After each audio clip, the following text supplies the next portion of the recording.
Good morning. Oh, y'all. It has been a day already. It's like the morning still in a lot of the United States, but golly gee, mister, has it been a fucking day for me. Hi, how is everyone? I made it. Hi, Callie, thank you. Oh, sorry. Do I need to turn my volume down? Is the input too much? It's not morning there anymore. Chloe, that's really exciting. I am so excited for you. Big love, friend. Okay, Allie, no worries. Your girl is pumped for Borderlands for the workday and sooner. Hi, Eris Luna. That's the best feeling. I have been far removed from like the new thing excitement, and I would like to have some more of it. Although there are new Bake Off episodes out, but Aaron and I are waiting until Christmas to watch them because Bake Off is a Christmas show. So you cannot change my mind. I will not be taking opinions about that. Hi, Em. How are you? Ooh, yeah, that's fair. Good call. It's been a month for me. I watched a 1953 Western movie with my mom, and now I think I might be non-binary. Okay, love. I think I might be non-binary too, but I've never watched a Western. Does it still apply? Do I have to like submit an application? Why do Christmas shows have to wait for Christmas? They're full of happiness and delusions. Okay, like, listen, it's not that Bake Off is actually a Christmas show, to be fair. It's just that Aaron and I always watch it during Christmas, and so I refuse to watch it until it's more Christmassy. There is a puppy coming down the hallway. Savannah Banani, what are you doing, girl? How the hell are you, girl? You want to come say hi? Hi. Hi, Live Bug. Hi, sweet girl. No, I was going to say, all right, it's so much worse. It's so much worse because, what did I just get a text message about? Oh, because somebody woke everyone up at 3:30 this morning because she had some tummy troubles. She let us know my carpet is still like the distinctive yellow brown color, and my room is like stinky still. I literally at 3:30 this morning grabbed the like little Bissell carpet cleaner thing, the little like tiny vacuum thing, and cleaned my carpet, but it still smells like hot and sour in my bedroom. So if anyone has carpet cleaning tips for the most rancid fucking like fucking, what did Aaron call it? Putrid. Putrid. Absolute fucking sewage bodily fluids. Then just let me know because good Lord. Ooh, Aria, yes, please. Too hot. Still too hot. I made that coffee like 10 minutes ago and it's still too hot. In my family, it's a Christmas movie. Oh, Die Hard. Yeah, that's like a big debate. Doctor Who is a holiday show. Yeah. I hope somebody TM gets well soon. Hear that, Vanny? What? That's the real shit, though, is that she feels great. She feels so much better now because she got it all out of her system and onto my carpet. So, love that for me. But I am glad that she feels better. So, ooh. Thank you. Okay, Mr. Max original scent. I will be looking that up. Okay, actually, that's the worst part, though. Em said I bought a gallon of cat urine destroyer and I'm going to war with months of pee stains this weekend. Wish me luck. I'm wishing you so much luck. But we have like an enzymatic cleaner because one of our cats is also a pee-pee girl. But we, in our infinite wisdom at 3:30 this morning, Aaron and I grabbed that and started cleaning the carpet with it, but it's like melon scented. So now my carpet stinks and also has like artificial melon. It's so bad. You guys, it's so bad. I know. Okay, but the melon smells way better than what the other one did. The other, like, original scent is so bad. To be fair, it's not pee, the smell. It's somebody's, I don't want to push anybody's button. Artificial melon smell is a crime. Okay, but it does smell better than puke, so just not when they're mixed together. Yeah, that's the thing. It's like, it's all coalesced and now it's stinky, so we need to sort that out. I'm probably just going to put some more carpet cleaner in the Bissell after stream and just suck that up some more because, wow, it's really something. However, unscented Febreze only. I use Febreze in like a last minute, like a last ditch attempt to gaslight people into thinking my house is clean, and that's about it. Unscented carpet cleaner, unscented Febreze. Yeah. Murder the carpet and air out the room. Yeah, that's what we're doing. I have a fan and the air purifier on full blast right now. But in less disgusting news, I bought a new chair. You guys, okay, so this is the thing. I bought the chair off of TikTok Shop. Don't judge me. It was on sale.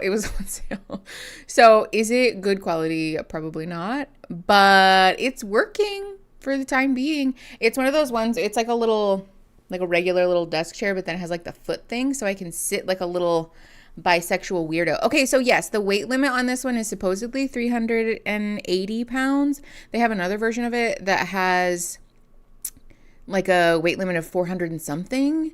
But that one was out of stock and also more expensive. So I got this one. And it's like fine. I think the 380 might be a bit of a stretch. Because I don't weigh 380 pounds and I'm a little nervous about this chair.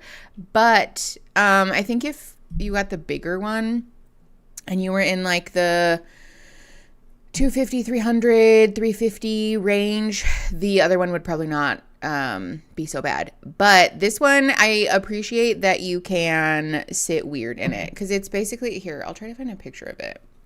Let me show them. TikTok Shop cross-legged chair. It's not the one that's just like a big chair that you supposedly can sit cross-legged in because that one never works. This one is like a swivel thing. Hold on. Let me find a picture of it. This is not the exact one. I'm going to post it with a picture in Discord. This is not the exact chair that I have, but it's like very similar. So it has this like little thing that like swivels around the front. So my feet are like, I'm like sitting, I don't know, like a bisexual weirdo. It's very comfy. Yeah, the foot thing is nice. And it's like fabric-y cute. But yeah, so the whole thing, you're supposed to be able to sit like weird ways on it. Like here, there's this. You can sit with your like legs in front of you. Oh no, it won't let me post it. Or you can sit like backwards on it. Or you can just sit like regular cross-legged. Like this is just me sitting cross-legged now, but I'm up too high. So I'm a fan so far. Yeah, I think because TikTok Shop does the thing where they give you these like coupons where it's like, oh my God, this is a special deal. No one else gets this. And it's probably just a thing that populates like every 12 minutes. But with that and the sale, it was like $80. So that's why I was like, we could risk it for the biscuit. If it's bad, then I'll donate it or I'll put it on the neighborhood free shit page. Like, come get my free stuff.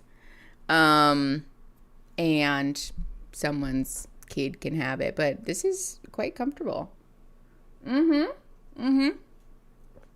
don't think Piper song. I don't think so. I feel like I would recognize that. Yeah, it does. I will say, actually, if your desk is really low, it probably wouldn't work very well because I have a standing desk, so I can adjust the height of it for the chair. But it does go lower. Like, it does go down pretty low, so it might work. Yes. Yeah. I like the comfy cross-legged situation. It's very nice. But yeah, I needed a chair that was comfortable for stream because y'all sitting like this for hours is eating my ass up. It's like really not good for my lower back, but this is not too bad. Thanks, Allie. I had to shower early this morning and did not want to style my hair. Speaking of my hair, actually, you guys, I might have a controversial yet brave thing to say. We might not get it redone for like a while. Like I might have natural hair for a hot minute. Like we'll still keep what's in here, but I might just be periodically recoloring what has already been lightened and letting it grow out. Because you guys, I have commitment issues. I have attachment problems. I don't have a new hair person and I don't know what to do. I don't know what to do about it. I really am about to text my old hair person and be like, bestie, please help me because like I will actually pay you a finder's fee if you help me find somebody in this part of the country because I don't know what to do. I did find somebody nearby-ish, but it's like a 35-40 minute drive and it like looks fine. But this is the thing. When you have a hair person that is like actually your friend and they get you and you can go like this is the other thing. Like I had been seeing that person for so long that I would show up and we would just like like we weren't even talking about what we were going to do because I didn't have to tell her. She was just like, sit down. I'm going to do your hair. Tell me about your goss. Do you have any good drama? You know, like the way that all good hair appointments should be. So sitting down with a stranger to be like, okay, what are we doing today? I'm going to be like, I don't know. The thing that I always do. Let me just show you a picture of my hair in its prime. And like, do that, please. I don't know. A glamping with cats place in Florida? Wait, that's so cute. I know. I might actually be like, how do you feel about a Florida vacation? Do you want to come to my house and do my hair? My hair person moved away and I'm so sad about it. Yes, Christine, obviously opposite situation, but seems it's really sad. My hairdresser friend is moving and I'm so sad, but happy for her. Yeah, it's such a personal thing. It really is. Especially, listen, this is just me being very brave and honest. I would care a lot less if I wasn't on camera so often. But I am. I don't want to watch footage back of me with my hair and be like, it's busted. Your hair looks so bad, queen. But now it's recorded for all posterity to see. And as it is, that happens sometimes. There have been some. Also, why didn't you guys tell me? There were a couple of times when I was like letting my hair, like the dye fall out in between appointments. I was like, yo, what was that? Especially with the yellow in the front. It looked like I had brassy blonde highlights for like a minute. Why didn't you guys tell me? You guys are fake friends. Just kidding. But seriously, from now on, please be like, girl, it's time to go. Either put more dye in it or go back to the hair salon because yikes. My hair person is pregnant and I need to make sure I get an appointment as close to the start of her maternity leave. Yes. Yeah. Oh no. Christine, I hate that. Or left the color. Oh, that's awful. Christine, I'm so sorry. That's the thing that really stings is when it is a lot of money and it doesn't look good and you're like, oh, welp. I think color's cutest when it fades. Okay. And it was like, y'all, it was rough. It looked like I didn't know that I had bad blonde highlights. It was a look. I just got a bottle of Arctic Fox so I can keep up on the color of my hair. I don't know how to cut or who to go to. Yeah, same. Okay, Christine, that's very sweet. Christine, you're so cute. Quit being so flirty. Oh my God. Is this me finding out that you're queer, Christine? Is this how I find out this information? That's the main reason I don't want to go with the bright colors. I can't keep up with the maintenance. Okay, yes, the maintenance. It'll kill you. But it wasn't that bad when I had a dedicated person to do my hair. Yes, Florida Christine, you are cute. Cutie, cute. My friend is my hair person and she's 2 hours away. Worth it though. Yeah. If my hair person wasn't 26 hours away, 27? It might be 28? Almost 30. Closer to 30 than it is to 20 hours away, then, you know, I would too. Eric, yes. Yes, and Both always affirmative. Doop, doop, doop, doop. Ooh, speaking of boop, boop, boops, you guys, guess what time it is? Guess what time it is, or almost is, anyways. It's almost Love is Bingo time. Y'all, I'm nervous. I'll be honest. It kind of snuck up on me. Normally, I'm pretty locked in with Love is Bingo. Excuse me, Love is Sningo. But that one crept up on me. The new season is coming out on October 1st. Yeah, which is like 2.5 weeks, 3 weeks away.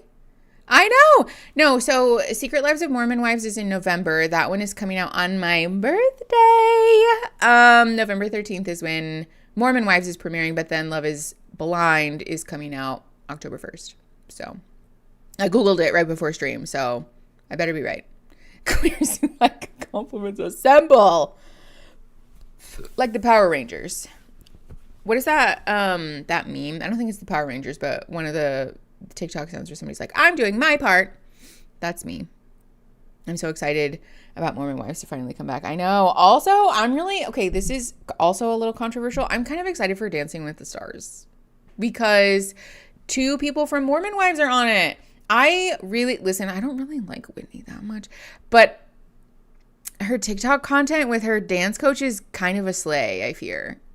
Like, it's really funny. If you guys haven't watched it, consider it because her and her little coach are so cute.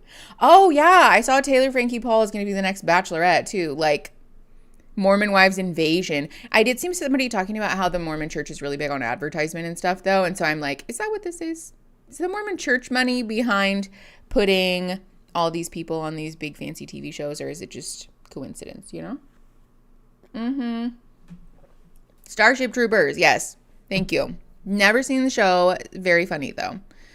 I think having influencer dance-offs would be fun to watch. Yes, I think so, too. That makes sense about the Mormon church, though. That's what I think. Thank you. I am, like, this close to being a conspiracy theorist these days.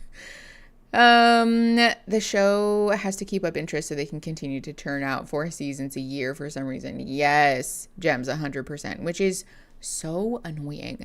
Can we just have a moment? Can we just have a minute to talk about how much I miss early 2000s, late 90s TV that was like, I think for me, Grey's Anatomy is like the peak of it because I just love Grey's Anatomy.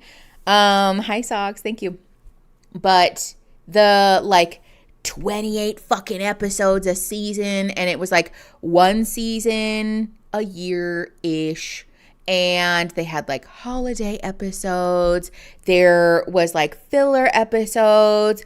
Every great TV series had to do the terrible singing episode that nobody liked but inexplicably got incorporated into every single TV show. I just miss the ritual of it all and how like long the seasons were. It was lovely. It wasn't like new season. Like, I don't want to watch a season of something that's 8 episodes. If there are 8 episodes, that shit better be fucking 2 hours long. Except I don't want that either. I don't want to watch a fucking feature film every time I sit down to watch a goddamn TV show. I want 45 minutes of content with fucking a bajillion episodes per season, and I want the seasons to come out at regular intervals. Yeah, not 8 episodes in 2 years. Yes. Can we talk about the fact that Millie Bobby Brown literally grew up, had a whole ass husband, and adopted a whole ass baby before we got the next season of fucking whatever the fuck it's called, Stranger Things? What is that?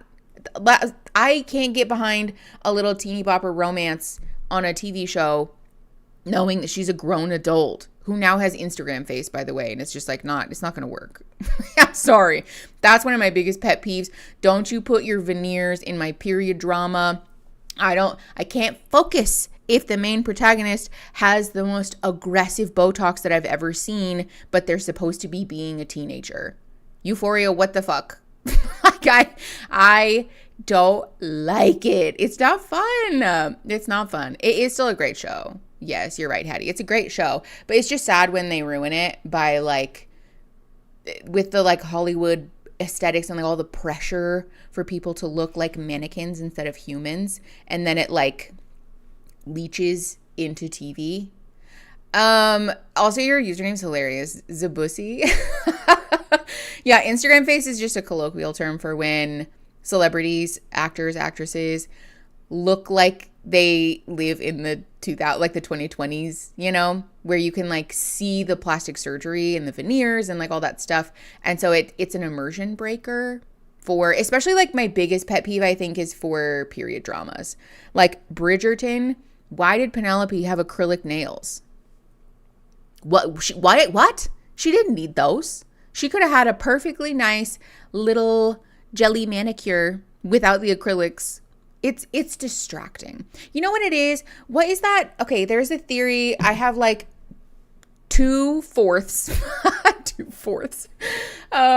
of the theory, but I can't remember what it's called. There is one. Hi, Florida Kid Foster. How you doing?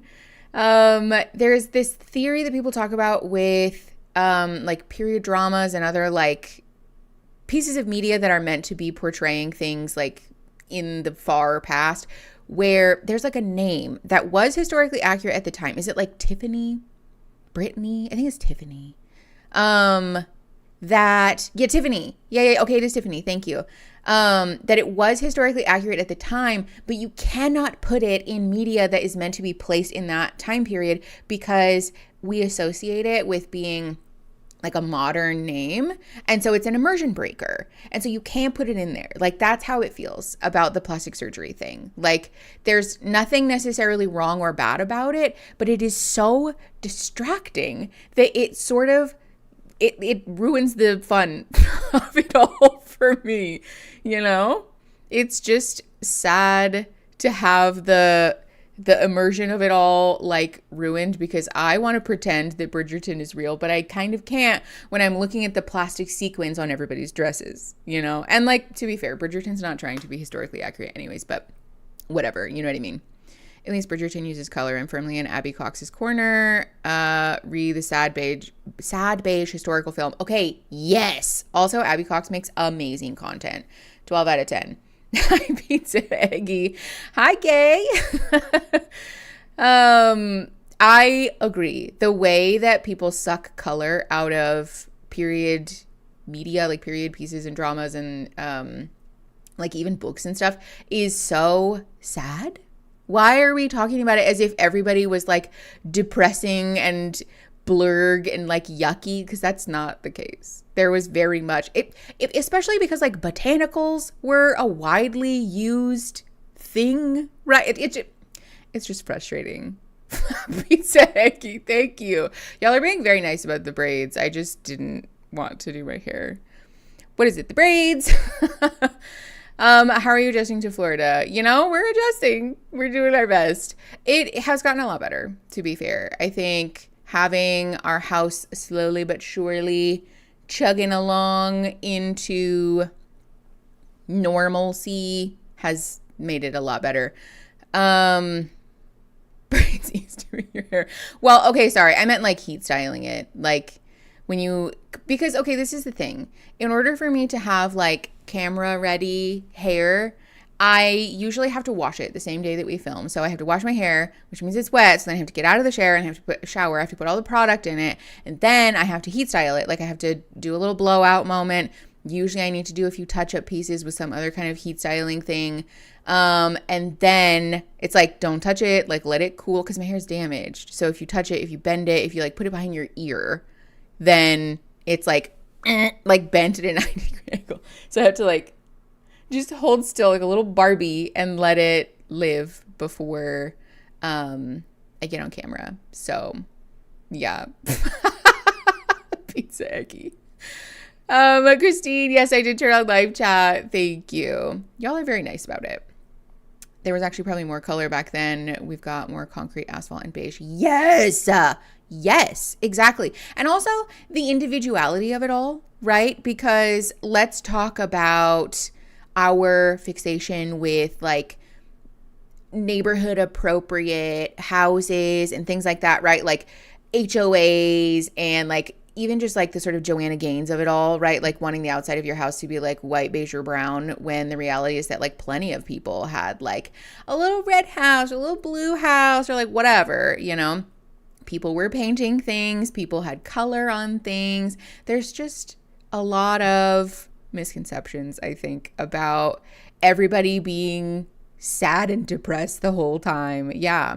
Oh, a statement front door. Yes, I am in the process of wearing Erin down to let me paint our front door green. Because it'll look so good. It'll look so cute. I'm very excited about it. HOAs are a scam. Word. They are. They are a scam.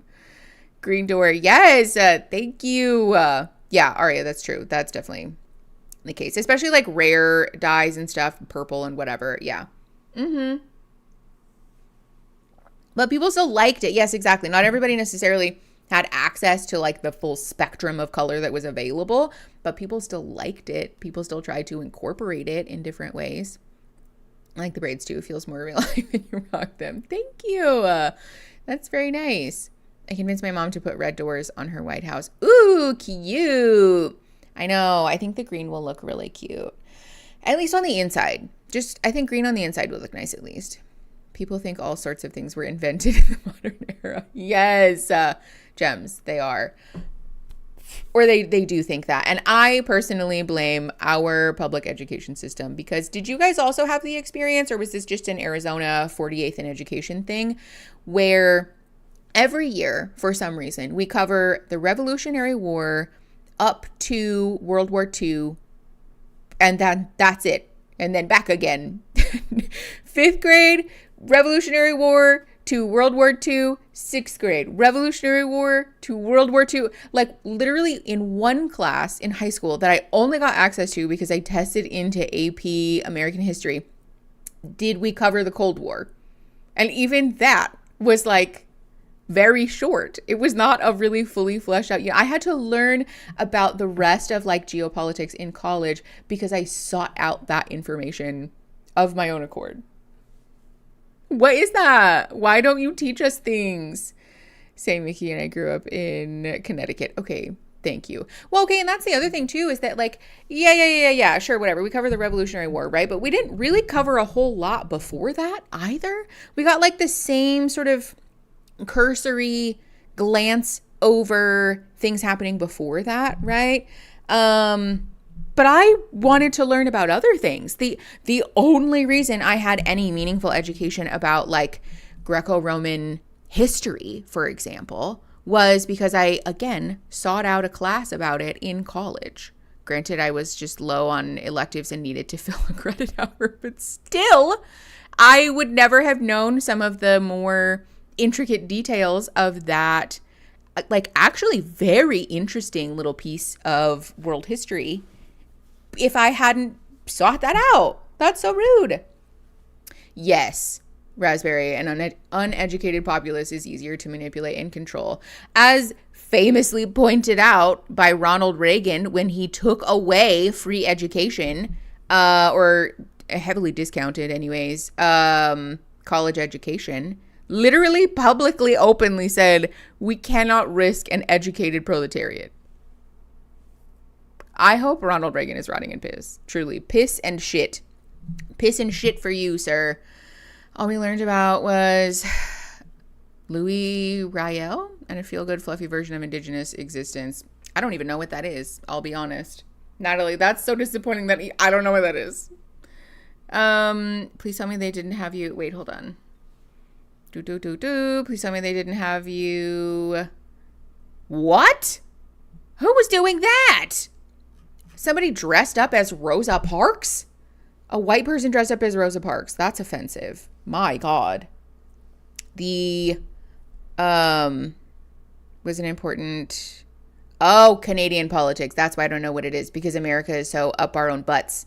Yeah, that we don't know anything, which is wild to me that like we didn't address North American history. Like, why don't I know anything about Canada? Why don't I know that?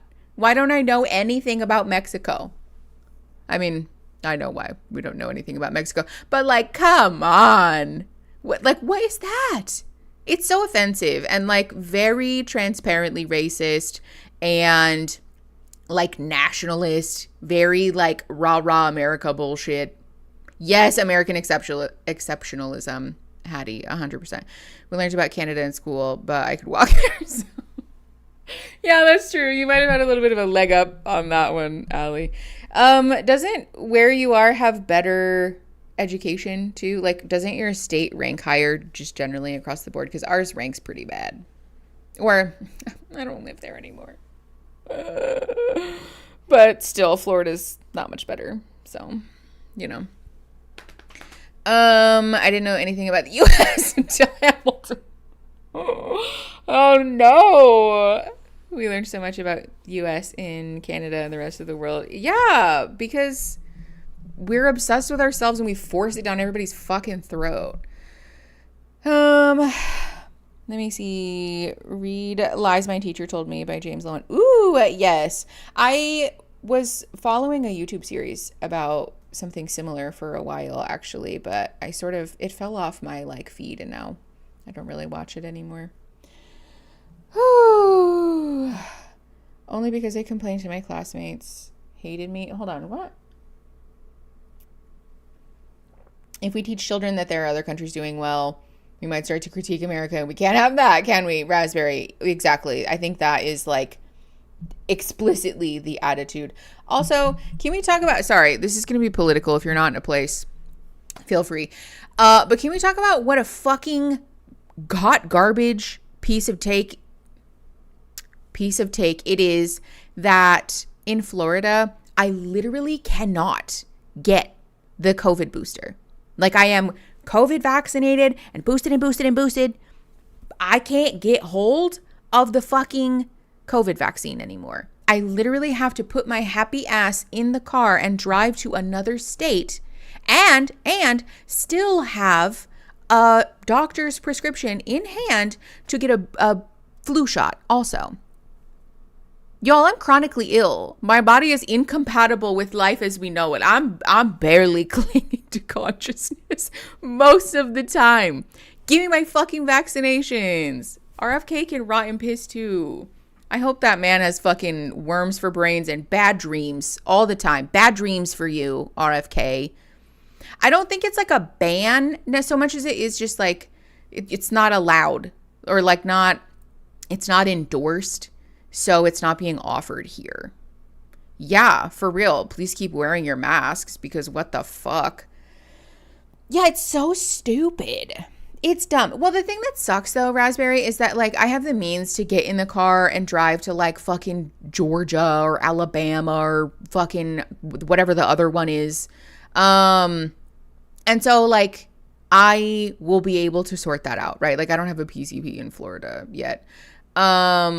So I'm going to have to figure that out. But ultimately, I will be able to access that.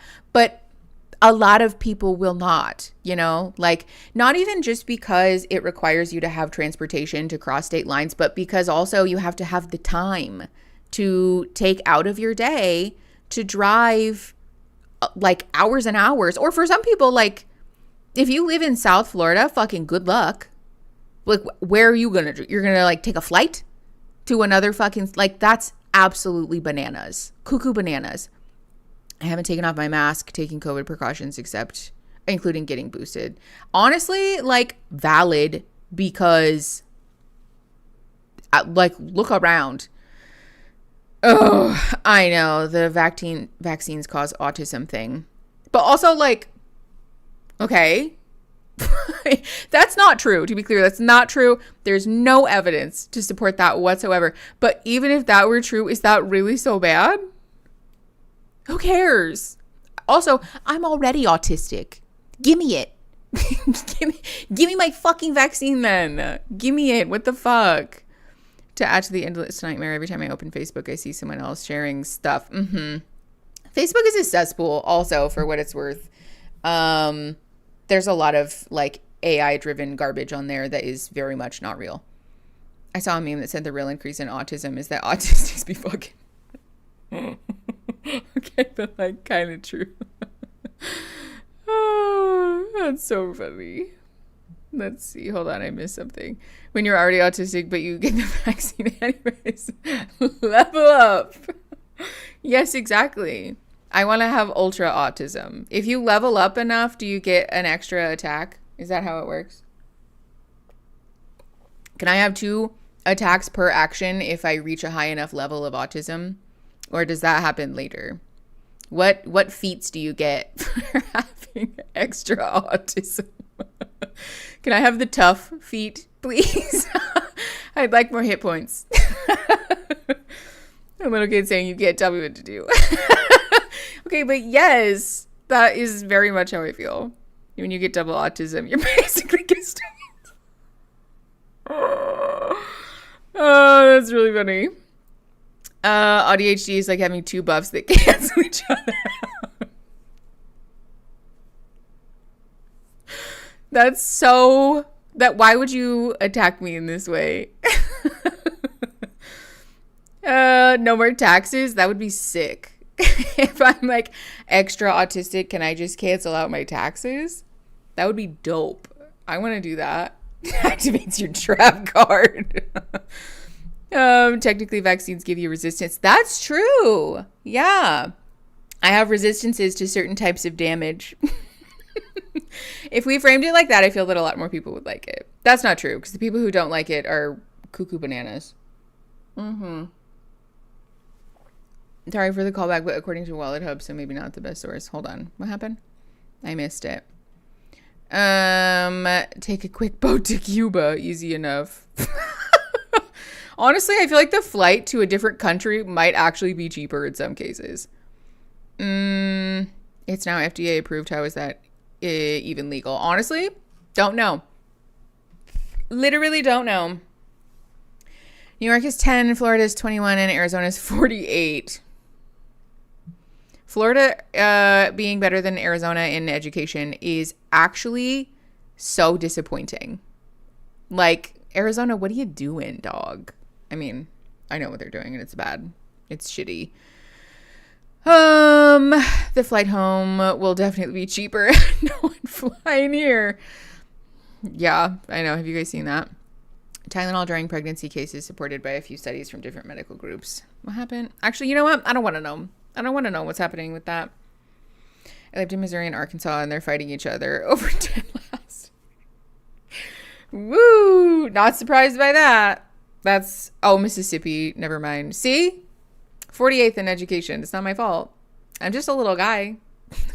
I'm just a little guy who's an idiot because of Arizona. So it's not my fault that I'm dumb. I was like, Pizza Eggy, what are you talking about, man? You're just saving that one up. Speaking of which, we should watch the show. We've been vamping for 50 minutes. So let's get into this because we're doing 2 episodes today. We are going to watch 2 episodes of this. There are 10 episodes in total. We're watching 8 and 9 today. So we'll have the reunion for next time. But hold on. Let me look at a calendar right quick. You can get boosters at Walgreens and CVS. No, yeah, I did. That's where I normally get them. And CVS won't let me schedule an appointment for either. There is an exception. Double check in your state. Because if you're not in Florida, there is an exception in some states where at CVS, it will say, like, when you're trying to book the appointment for your COVID vaccine and your flu vaccine, like, do you have an illness or like an immune compromised thing that makes you more vulnerable, whatever. If you click no, in some states, it will say, like, we can't schedule your appointment. But if you click yes, then you can. And the thing is that if you click yes, they don't ask you to bring medical documentation of whatever your chronic illness is that makes you immune compromised and therefore qualify for getting the COVID booster. So click that button. Don't have any anxiety about needing to bring proof of the chronic illness or disability that you definitely have. You have it, because they won't ask you for it. So you could just click that button. It's fine. You could just click it and then you can schedule your appointment. You can get your COVID booster. You can get your flu vaccine. Do that. So double check in your state, wherever it is, because it might be like still available where you are. It's not where I am, but actually, yeah, that's true. I don't even think they can technically ask you. So it's fine. It's totally fine. Hi, Becca. If you are a patron, then you should get an invite list in your email, your like onboarding, your welcome email from Patreon. But double check if you joined through YouTube memberships, it should send it to you through there. So whichever means you joined through, it should give you the invite there.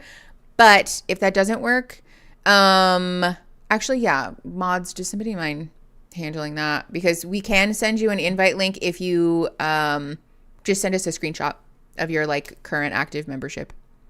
Politics has me stressed out of my mind, so I've been binging My Chemical Romance to try and stay sane. Love that. Okay, but anyways, yes, make sure that you are filling out the scheduling form correctly to get your COVID vaccine and your flu vaccine at CVS or Walgreens, because they're available, they're cheap, they're easy, takes like 10 whole seconds. Okay, so actually, yes, this works out perfectly. So next week, we're going to watch the reunion for this fuck-ass show. And then the following week, I think we're going to take a break so I can get my poop in a group for Love is Bingo. And make sure that me and the mods are all organized and settled. And quite frankly, because I have a feeling we might pull some double duty this Love is Bingo season. So that we're not watching Love is Blind for like 100 years. So I think a week off will be good. It'll be good. It'll be nice for everyone. Double duty. But yeah, regardless, we'll be back next week to watch the reunion, and we're watching 2 episodes today. Honestly, Christine's same. But I am really excited though, because I have a bunch of fun stickers and like stuff for you guys for bingo prizes. So, which by the way, if you're new and you don't know, we play bingo when we watch Love is Blind every season. And you get stickers. You can win fun prizes at the end. Everybody can win stuff. You don't have to be a patron. You can just be a guy who has a bingo sheet. And if you win, you win. So I know we got to dust off Sningo. Actually, Joe, will you send me a DM when you get a chance so that we can sort out Sningo stuff? Because I keep forgetting. And I want to sit down with you so we can make sure that's all settled. Thank you. I would watch Love is Blind for 100 years. And sorry, we're going to get, are you wearing your business socks? Nope, I'm not. Tell me why I almost like put my leg up in the air, but no free feet. No free feet whatsoever. Standalone flu shot this year if you're coming to us for something else. Ugh, that's so rude. What the fuck? Free feet vids. Actually, speaking of new videos though, I am finally going to put up some shorts, some like shorts, reels, TikToks, whatever. If you don't follow me on all those places, you should, by the way. So bloopers reels are going up, but patrons, YouTube members, you guys are getting different ones because there is some stuff that cannot go up for the public to see. So you guys are getting special ones. So if you guys want to see the special bloopers, join the Patreon or the YouTube memberships. God. Bingo cards will be available when we do start watching Love is Blind. So there'll be a command that you can use in Discord or in YouTube chat that will generate one. Or it will send you the link to generate one.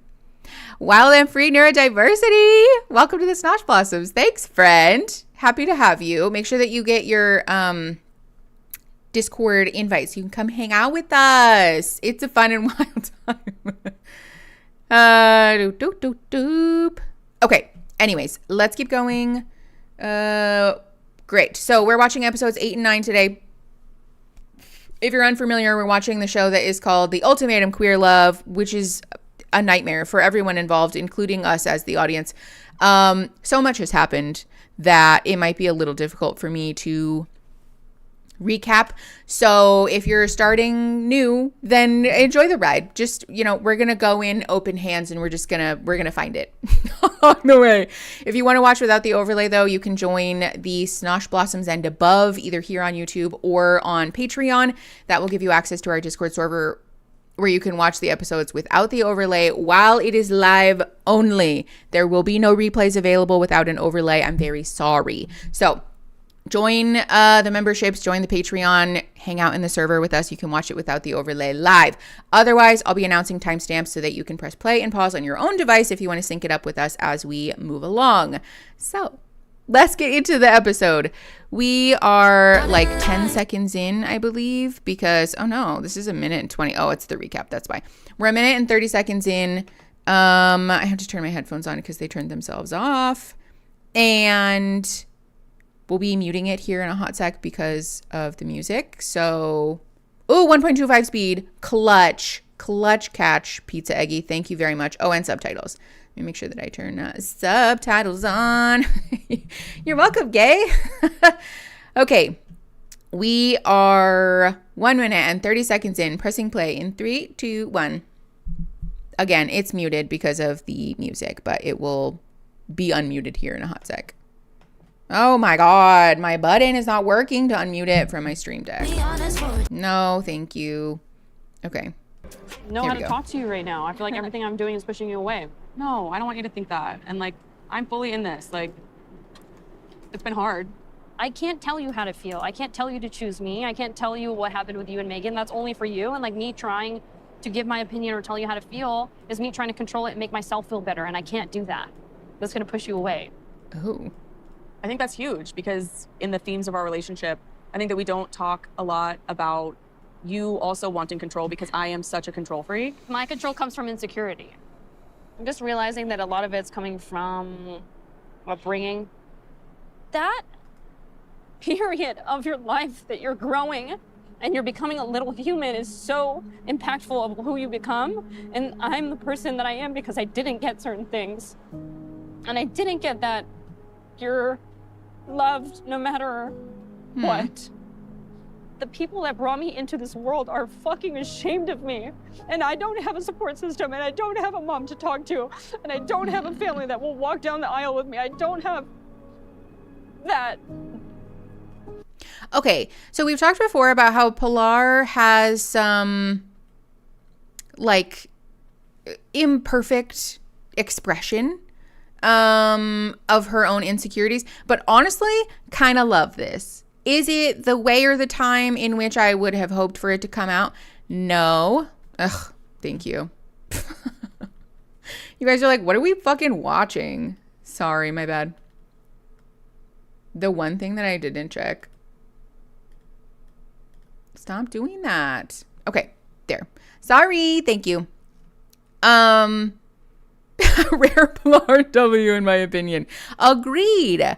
I honestly just appreciate that Pilar is being like open and transparent about this because I mean it's a really difficult trauma to work through, and especially in having support and belonging revoked as an adult it's a challenging thing because it requires you to sort of untangle these conflicting messages that you've gotten from your family, right? You may have had some support and some, I don't know, belonging, some love as a child or a younger person, and then to come out and to have your family turn their back on you is like, was all of this a lie then? Or, okay, so you don't love me if I'm not behaving the way that you want me to, right? So like my inherent personhood has no worth to you then.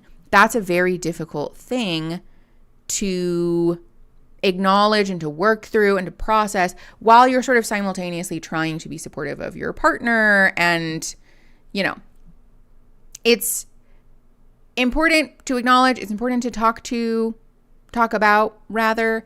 And I think Pilar, you know, granted sort of explosively, just putting that out there and being honest about why this is difficult for her is potentially a turning moment or a turning point in their relationship, you know? If we talk to our partners about what is going on and where it's coming from, you don't necessarily have to have done the work or have healed around the thing in order for that to be a transformative moment in your relationship. Sometimes just the acknowledgement and the understanding that like, oh, this is hard for you because of X, Y, and Z can be enough of a connector in a relationship to help you guys feel safe and secure while you're still working through it. You know what I mean? That's, I guess, what I want to talk about here. Hi, Fabian. How you doing? Yeah, Melly, exactly. It's learning that the love is conditional. Also, yeah, we just got started, so no worries. Okay. 3 minutes, 14 seconds, pressing play. In 3, 2, 1. Nothing I do is enough because I'm with a woman. It's like my self-worth is nothing. Because I love someone.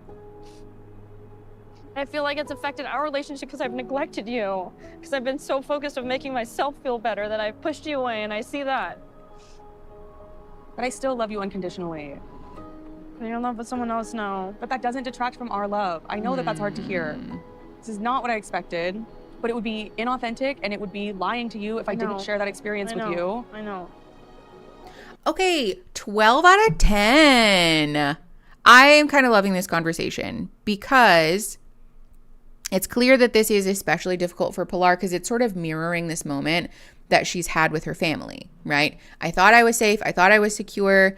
And because of something that I have done, like a choice that I have made, granted being queer is not a choice, obviously we know that, but from a homophobe's perspective, I am now not being loved and accepted. And so it sort of like pulled the rug out from underneath Pilar again in a way that mirrors the attachment problems that she's having with her family. And having that reassurance from a partner that like, I do love you unconditionally and I love this other person, but that doesn't take away from what I feel for you, right? Which is also kind of at the center of what a lot of polyamorous people feel, but that's none of my business. It's better to be open and transparent than to have place, time, and tone absolutely perfect. Yes, Emily, yes, 100%. And I wish people talked about that more because especially in the age of weaponized therapy speak, there's a lot of, well, you know, you didn't do this right or you didn't say this or what about? And ultimately, I think we're getting away from the core point, which is that people are people and we're going to be imperfect. We're going to show up imperfectly in our relationships. But if we're able to, first of all, be willing to apologize for when we do show up imperfectly, but also be willing to push past that in saying like, I don't know how to say this, or I'm afraid of this, or like maybe it's kind of coming out in this way that's like, you know, like Pilar is right now. It's still being open and honest, and it's still giving your partner an honest shot at working through the thing. Like that's what matters. That's very important. Shockingly effective communication moment. I know. Pizza Eggy. I know. Okay. 4 minutes. 1 second. Pressing play. In 3, 2, 1. At the end of this, we have a decision to be made. I don't want you to be with me because you're like, this is all I've known for 10 years. If you genuinely feel like you felt something that you haven't, like I encourage you to do that because I love you. And like in the end, it's not us, so be it. But like I really do believe in us, and like it's always been us. And I think our love is so special that like I'm not gonna give up on it until you tell me to stop. I love you. That's lovely. Can I hug you? Oh my God. I think Pilar is kind of, we're getting there. Or who knows, maybe this is just how Pilar is, but we've gotten a lot of Pilar's really bad moments because of this fuck ass show and their bullshit editing. Shorts up like that. That's me to Aaron all the time. We're just having a platonic hug and pull on your shorts. I should follow my own advice. Me all the time. I just got stressed and my language skills are the first thing in my brain that shuts down. Yes. And even just being honest about that is helpful. Right? Like, I don't have words. I'm sorry that I hurt you. It's very confusing for me. It's the most uncomfortable experience I've ever had. Whenever I'm comfortable, I just run. I walk away. But I want to give this everything so that I can be as informed as possible when I walk away from this experience. So I feel like I have no regrets. I have no questions, no confusion, no ifs, nothing. I want to be sure of everything that I believe and feel. This is hard shit. The hardest. Yeah, I didn't realize Dana's only 25. How old is I'm so Megan? happy to be with you. I feel like you're my home, my comfort. I didn't realize how much I missed it. I miss you so much. Megan, no. I miss you so much too. Take off your glasses. I want to see your eyes. Okay. I straight up gave up. I straight up lost hope. We know. I'm not here to like justify like what I did, but I guess like I just wonder if like I didn't have those encounters with you, if I would have had what I had with Haley, like sexually. That's what bothers me, is that I think that's exactly true. The Megan I know would have never done what you did. You didn't have to go like invest in someone else. You didn't have to go have sexual relationships with someone else. You just threw it all away and effed off and didn't care that like you had committed to an experience that involved a I'm sorry. Dana, what do you... what did Dana think this was? I like actually am speechless. I'm so confused because Dana is saying the Megan that I know would have never had sex with someone else, would have never invested in someone else, and would never have like become emotionally involved with someone else.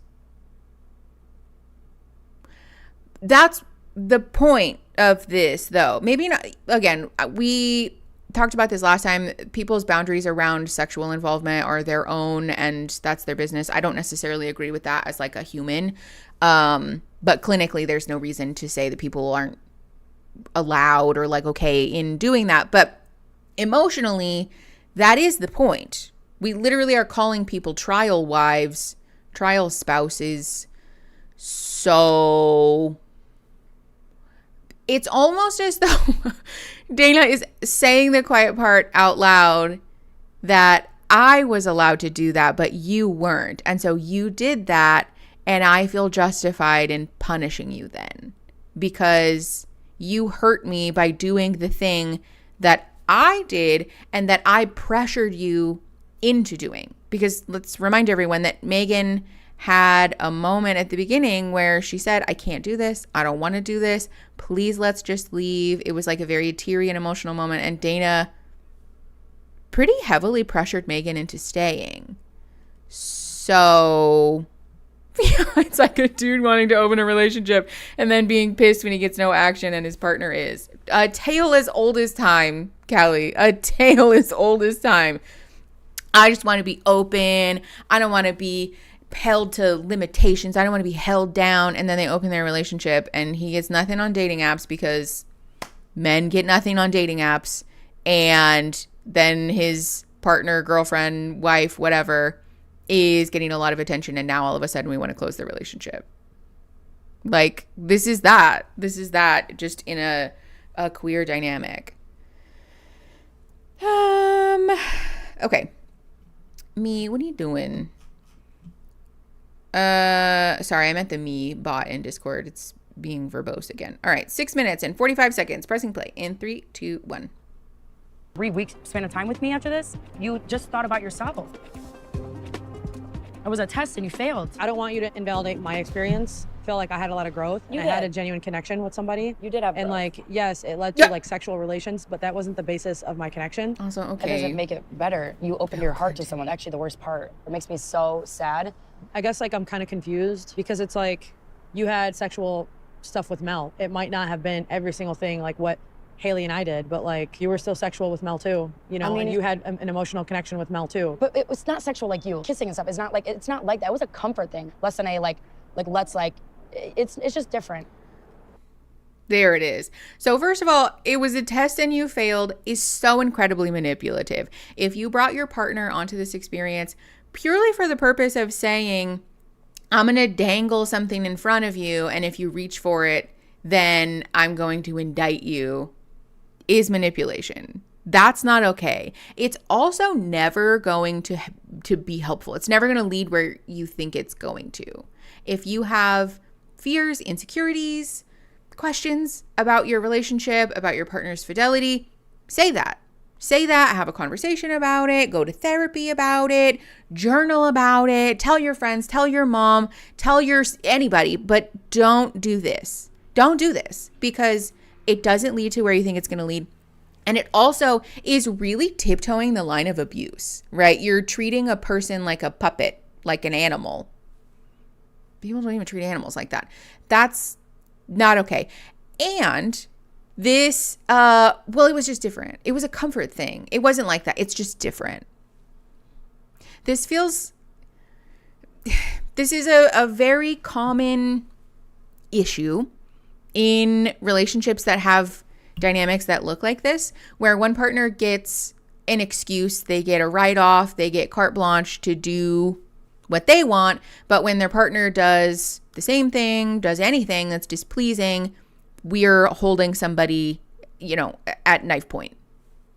That's not okay. If your partner treats you like this, they're being at the very least a dick, and you deserve much better than that. But sometimes this is what abuse can start as or can look like. This can be the sort of public facing persona of an abusive person. I really want to encourage people to be mindful of behaviors like this, and please talk to your safe people about it, because sometimes, again, this can sort of slide downhill into very abusive behaviors and dynamics. Rules for thee, but not for me. Exactly. Yeah, it's just different because I said so. What does that even mean? All right, 7 minutes, 42 seconds. Pressing play in 3, 2, 1. I need surety that you're not gonna turn your back on me, give up on us. Like, you're riding for me no matter what's going on, because you know who I am and you know what we have. As much as I want to show you that, like, I can be that person, I need you to know that if you hurt me, I'm not gonna be that person. Yeah. I appreciate Megan putting her foot down and kind of holding her ground more. But I do think continuing to engage in this dynamic has the potential for a lot of harm. For both of them, honestly. I think Dana would be Dana would be a lot more comfortable. Dana would feel a lot safer and less anxious in relationships if she took some time to work through her own stuff before adding a relationship and another person in the mix. Chips. Okay, we're at 8 minutes and 29 seconds. Pressing play in 3, 2, 1. Bye. This is Ashley and Marita. Hello. Oh, that was the most I'm so happy you're here. comfortable kiss. I know. Isn't this pretty? This is where we did our dating week, our first day of dating. Oh, okay. Ashley chose Bridget, and then I ended up being with Brittany. We really got along so well, and we both are very attentive and want to receive love in the same way. So I think it was a perfect match. She's able to do all these romantic gestures for Marita so easily because you guys know that. And she you likes like that. Yeah. Since you guys have been back together, after being with someone else, how does it feel? Does it feel weird? Does it feel better? Or honestly, our first week back together was horrible. And I kind of thought out of everyone else here that we had the least amount of problems. So wow, we do have a lot of unpacked things. Spicy tuna crispy rice. Yum. Ooh. Thank you. You guys would like that. It's like Enjoy. sushi. I've realized about how Ashley and I kind of clash is our conflict handling styles. Oh, for sure. Yeah. She wants to think about things and I need physical touch and reassurance that you're still in love with me and you're not going to leave me and abandon me. I've been trying to sit here and figure out why it's so hard for me to do things for her like that. If you keep feeling that way, then you should not even be together, in my opinion. Oh my God, thank you. There's issues going on. Somebody with both said of you. it. And until you both get on the same page, it's it's never gonna work. We're trying to be on the same page, and we have in the past 3 days, which has been good. Right. We've finally had good days. Just Right. showing 3 up for days. each other, trying And I know to you be guys real. love each other. Yeah. There's no doubt in my mind that you don't both love each other. That's not it. I just think that We're two different people that handle things differently. differently, because you want to feel how you want to feel in a relationship, and and if it's forever, then don't accept anything less than exactly what you want. So, okay, yes and no. Never accept anything less than what you absolutely want can be unhelpful advice, in the way that no relationship is going to sort of come prepackaged out of the box and be everything that you need all the time forever with no issues. And this is the marriage is hard, y'all thing. It's not. Life is hard, right? Our own personal conflicts, our own demons, that's hard. Mental illness is hard. Living in a capitalist hellscape, that's hard. But your partner should be somebody that fortifies you in dealing with those things. Your partner should be somebody that you turn to make those things easier, and that feels like your de facto teammate in facing those things, in weathering those things. If your partner is somebody that makes it harder, then we need to have some very serious conversations about compatibility, you know? Yes. Okay, maintenance requires maintenance, or marriage requires maintenance. It shouldn't be hard. Exactly. Thank you. Because that's like the perfect way to put it. It's not an uphill battle. It shouldn't be a trudge, right? We shouldn't be having to put in periodic or, I would argue regular maintenance to make the relationship better and function and make our partner feel safe and all the things. But this dynamic that these two have seems like an uphill trudge, in my opinion. I think it's also worth pointing out that when we get locked into this dynamic, we do kind of, in essence, end up accidentally or sort of unconsciously constantly telling our partner that you're not enough or that you're bad or that there's something wrong with you, right? Either you're not enough or you're too much. And that seems to be sort of the dynamic here, is that because these people are just fundamentally very different, Marita is accidentally constantly reinforcing this judgment of Ashley. I think this is Ashley, right? Ashley or Haley. That you're not enough, that you're not doing enough, that you're not romantic enough, that you're not emotional enough, that there's something wrong with you, right? You're too detached for someone to love you. And in reverse, Marita is getting this constant judgment of like, you want too much, you're too emotional, you have unrealistic expectations, no one could ever treat you that way, or you're not worth someone putting in the effort. And that's very damaging. We can love somebody but not be compatible with them. And at a certain point, if we love them in respect, right, out of like respect and care for that person, sometimes the kindest thing that we can do is let them find somebody who's better suited. You have to get out of your own way and let it work if it's going to work. Yeah, sometimes. Okay. Jesus, we're 10 minutes into this episode. 10:36, pressing play in 3, 2, 1. I feel like you guys have kind of been going circle. Sometimes you do have to be selfish after so long. Like, maybe I need to reevaluate and just be done, even though that might be the hardest thing. It's just a lot to lose, though, because I love her and her family, and, like, I love that she gets along with you guys so well. Rita, I love you. I think you're, like, the most beautiful person. Like, thank God, out of all the people she's dated. I don't want anyone else. The Ashley that shows up for me is trying, and, like, she's giving me what she can. And I need to, like, look at the smaller things and, like, really appreciate this time that I do have with her, because, like, we're never promised, like, a tomorrow. Right. But in the same sense, like, I do feel like I know what I deserve. We want you to be so happy, but if you're saying, oh, I can be happy in my relationship as long as I remember that we could die tomorrow, that's not a good thing. Reassuring yourself about the amount of effort that your partner is putting in by saying like, well, what if we all get exploded tomorrow? Could be worse. Girl. All right, 11:23, pressing play in 3, 2, 1. if it's not meant to be, it's not meant to be. You either have the balls to make a change, or you decide like you're gonna walk away for good. Okay. I do kind of like their friends. I think the friends are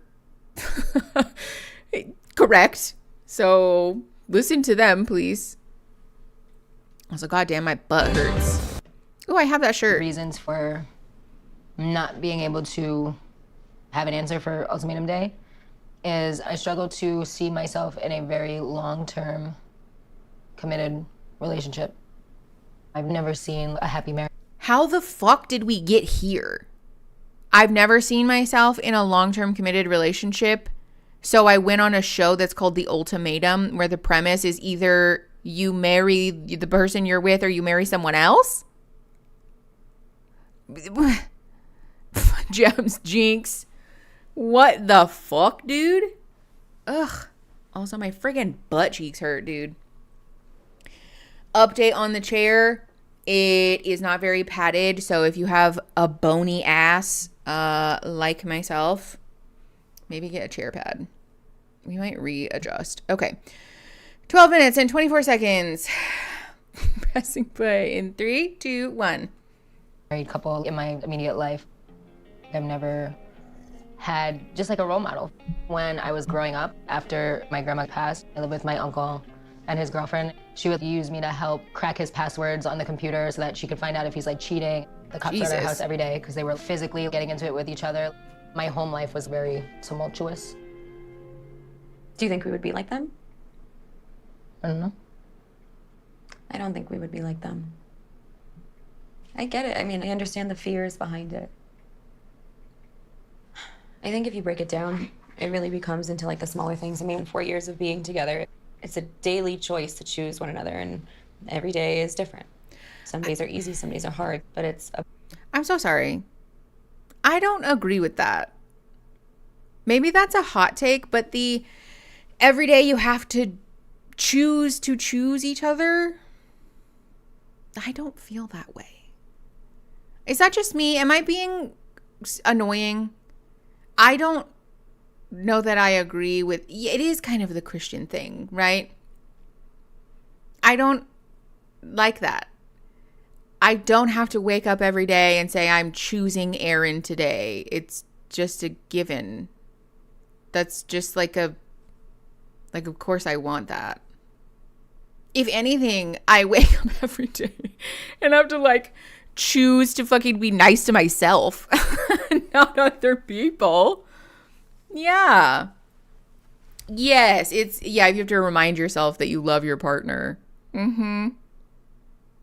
Sure, yeah, choosing to keep working on it or choosing to work through issues in a short-term situation is not necessarily toxic, right? Especially for people who are working through like a betrayal or infidelity, people who are working through identity stuff, or even like big life changes, right? When somebody dies or when there's a baby born, especially if you're like new parents. Sure. Yeah. But I think the sort of like de facto, you have to choose each other thing as just like a long-term expectation doesn't bode well, in my opinion. Okay, 13 minutes, 19 seconds. Pressing play in 3, 2, 1. About our relationship and what we make of it. And you say that you don't see marriage as something that ends up well. Maybe you could be the first. We aren't them. I thought loving you so fiercely would make you feel safe. This is the other thing too. Hold on, we're gonna go on a tangent. Hold on, pause. We're gonna go on another tangent. Putting the pressure on yourself to say, if I love my partner well enough, then they won't have trauma around past abuse or, like belonging and all of that stuff. Putting the pressure on yourself to do that is not fair, because that's not how we heal trauma. And it also is not a reflection of whether you're trying hard enough. It can also put a lot of pressure on your partner, because again, that's not how we heal trauma. That's not actually going to make their trauma disappear or get better. And so in you saying that, it's almost like your partner now has to either pretend that their trauma is healed so that you don't feel bad, or say my trauma is not healed and deal with having to accidentally hurt you because they can't control the fact that their trauma doesn't just magically go away when someone loves them. That's just not how it works. Let's sum it up that way. That's not how it works.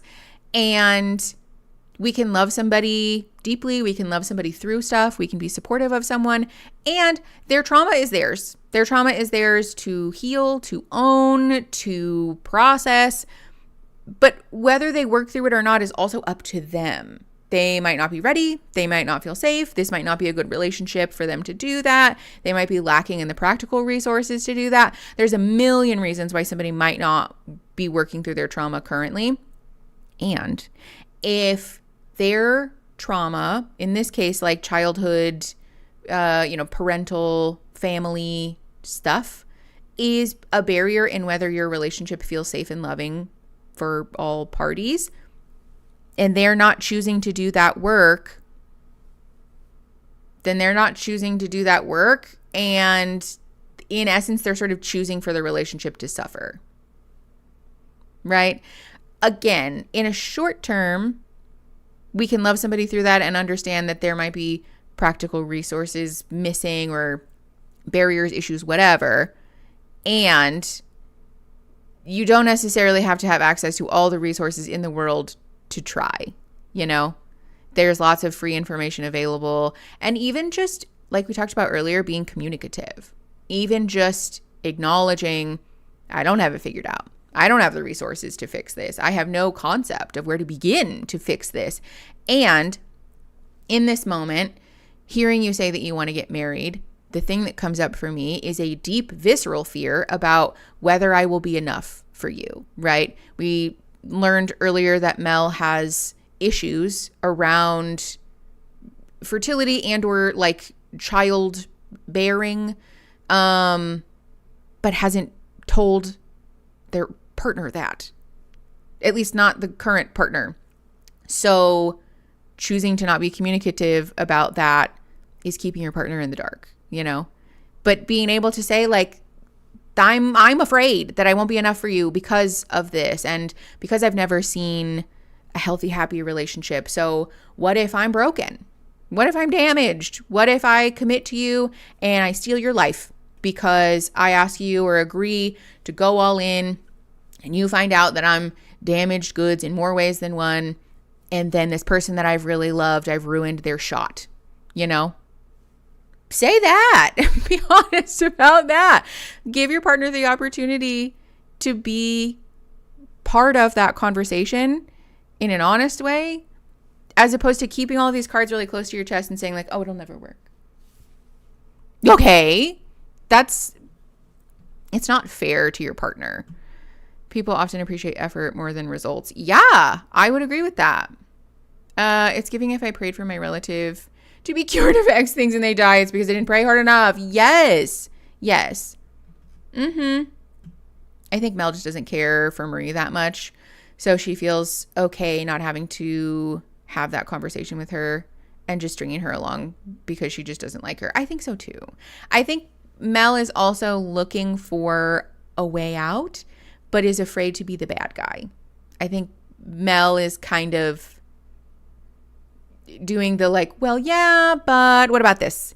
Every time Marie brings something up, because Mel's hoping that Marie will end the relationship, which is really mean, by the way. If you know that your relationship's not going to work, just say that. Just come right out with it. It does feel like that. Okay, anyway, sorry. 1349-ish. Pressing play in 3, 2, 1. I feel safe. Love makes me feel safe. Trusting someone makes me feel safe. Check-ins. Those are things that make me feel the most unsafe. Okay, so therefore we're fully trust, love, and care about someone, what does that set you up for?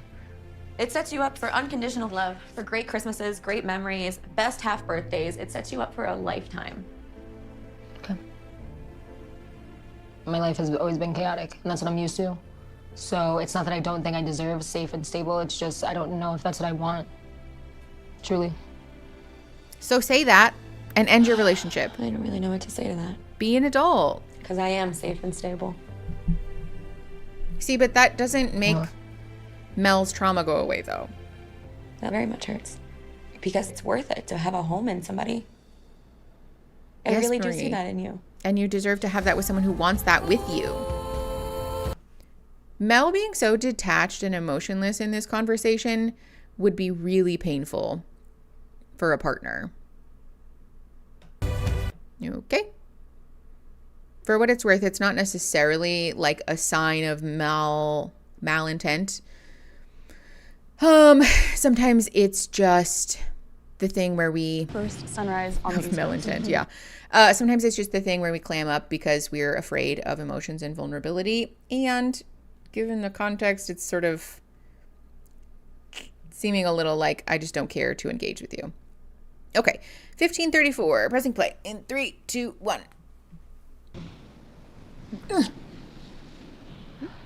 This was a very different experience than I thought it was going to be. What did you learn from your experience that you're like needing from ours or weren't getting? Like, I didn't feel like I was being prioritized by you. I did really feel like I was being prioritized by her. Oh my God. She was constantly checking in, really taking the time to like ask, how are you feeling? I feel like I would tell you like, oh, I don't really want to go do this thing. And you'd be like, oh, but like, you're gonna have fun when you get there. And it just felt very go with the flow. Obviously, I feel terrible that you 1.25. weren't prioritized. 1.25. I just want to be better for you and like show up for you. I'm trying to not take the confusion personally, because I genuinely keep coming back to the fact of like you were just seen in a way that I wasn't seeing you. I don't know. It's hard to just have like. Hold on, let me double check. I'm like, we are on 1.25 speed. How is it possible that everyone on the show talks so slow? Sorry, we're gonna keep going. 16:35, pressing play in 3, 2, 1. Like the one side of trying to put things together about like why things happened, how things happened. Was it real? Was it not? Pilar and I went out to a club, and while we're there, we see Megan and Dana, and it's the first time that I'm seeing Megan in public. Megan didn't even look at me. And then on a whim, I heard a song that I liked, and I just like sent it off to Megan, and then Megan was like, hey, I think that we need to like cut all contact. Not a good feeling. So you spend 3 weeks with someone and develop feelings for them, and then you're not allowed to talk to them. That is confusing. There's inherently unfinished business. That feels like someone was told to cut contact. Whoops. Pause. That feels like somebody was told to cut contact, but the fact that Megan did that it's one of those difficult things where, I'm going to shut my mouth. Let's just watch this interaction first before we talk about it. 17:32. Pressing play in 3, 2, 1. Oops. I just love you. I love you too. In case you didn't hear that, they're just whispering, I love you too. I'm always gonna protect you, and I'm always gonna have your back, and I'm always gonna be on your team. But I think like you do need to talk to Haley alone. Now that I'm more clear on like the boundary I want to have with her, like I want to reiterate it and like make sure everyone's clear and make sure like the respect is there. Yeah. I think that you need to get really intentional and clear about what you want to say. See, but that's something that I also am concerned about, because it's like friends can support each other. But like, right now, Yeah. the relationship isn't appropriate. If it needs more time to happen, eventually, I guess a lot of time. Yes, It's not I'm just even saying a potentially soon thing, at least for me, if you want to be with me. I've never had anybody like Haley before. I've never dated anybody like Haley. I've never like related to anybody like Haley. And so I just think she's an important person that I would want in my life. Yeah, I just don't know that the extent of your relationship is like allowing that, to be honest. Well, I think right now it's too.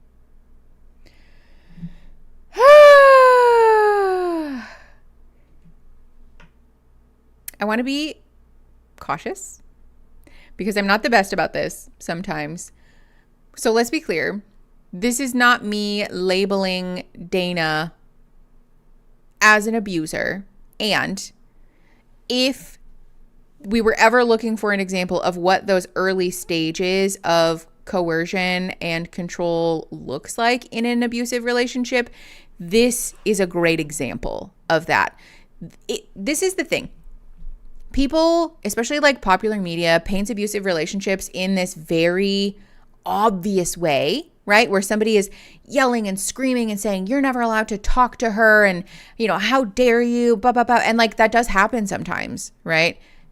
But it sometimes happens like this, where somebody is using these very measured words, right? Like the boundary, and I don't know if it's appropriate. And for me, I think I need to get clear about what that boundary looks like. And so if you're going to be with me, I don't feel okay with you talking to her, blah, blah, blah. The essence of this is Dana telling Megan, I am controlling who you're allowing or who you're allowed to talk to. You cannot talk to this person. You cannot be friends with this person until I say that you can be friends with this person. And so therefore you need to have a conversation alone with her. And it seems like the writing on the wall is like, you need to tell her what I want you to tell her. This, again, not to label Dana specifically, but if we're looking for an example of what that behavior can look like, this is that. It's sort of sneaky, in the early stages, because we might not feel like we're being manipulated, and we might feel also like if we told other people about this, no one would believe us. People would say we're being dramatic, or like, that's not abusive, you're just disregarding your partner's boundaries, blah, blah, blah. Except that that's not what that is. We can have healthy boundaries in a relationship about ourselves, right? If you want to have a relationship with Haley, I know that I'm going to have emotions about it. So I need you to be comfortable with holding space for that, with talking to me about that, right? If you feel strongly that you need Haley in your life, then I am going to be insecure about it. And so I, as your partner, then am going to need some help processing that, right? I am going to ask you then to be available for that, because for me, I don't feel okay to hide my emotions about it. That's like a boundary and a request, you know? But to say like, you can't talk to her because it makes me feel insecure is trying to control somebody else's behavior. You're coercing someone else and calling it a boundary. But that's not what a boundary is. This happening over and over and over again is abuse. It's terrifying to be in Megan's position. Yeah. Bitches on the internet club. Okay. Let's keep going. 18 minutes and 59 seconds-ish. Pressing play in 3, 2, 1. Really to tell. I mean, I think like she's shown though that like. But hold on. I think the intensity of the relationship requires more time to just kind of like come down from that. I don't want to pass judgment on anyone. People do the things they do, and I'm gonna address that at the cocktail party. So what do you plan to tell her then? Just the pettiness. Come on, dude. I saw you in the gym. You purposely avoided me, and then you liked my picture. Why the back and forth when She's playing games, bro. So don't even start with me. You're acting like I'm being crazy or something. Because sometimes you do. Because Dana, you would have made. Okay, for what it's worth, also just from one person to another. If you are practicing polyamory, if you're new to polyamory, non-monogamy, whatever, I want to encourage you to be mindful about the level of disclosure that you have, especially about conflict or like whatever beef you have with partner A, in disclosing that to partners B, C, D, E, F, or G, because it's the thing where, you know, like, especially we do this too, even just like in a monogamous context with our friends, where we might tell our friends, I'm so pissed, this person sucks, and they did this, that, and whatever, and if we don't follow up to talk about, you know, the resolution that we had or whatever, then somebody ends up with this picture of a person that might not be accurate, and we're sort of like fueling this issue, right? We're sort of fueling this resentment that happens between these two people that might not be fair or accurate. But it's especially problematic in a non-monogamous context, because whatever beef you have with partner A, to use it as a topic of conversation with other partners can land you in a difficult spot really quickly. Like it's a privacy issue for a lot of people, and it can pit people against each other, and especially like inflame a lot of jealousy and competitive feelings. It's not good. Just take it from me. Try to avoid it if you can. Okay, 1936, pressing play in 3, 2, 1.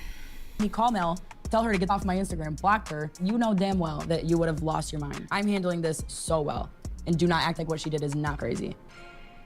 You still have doubts or confusion around Haley? In terms of like future possibility with her? Yeah.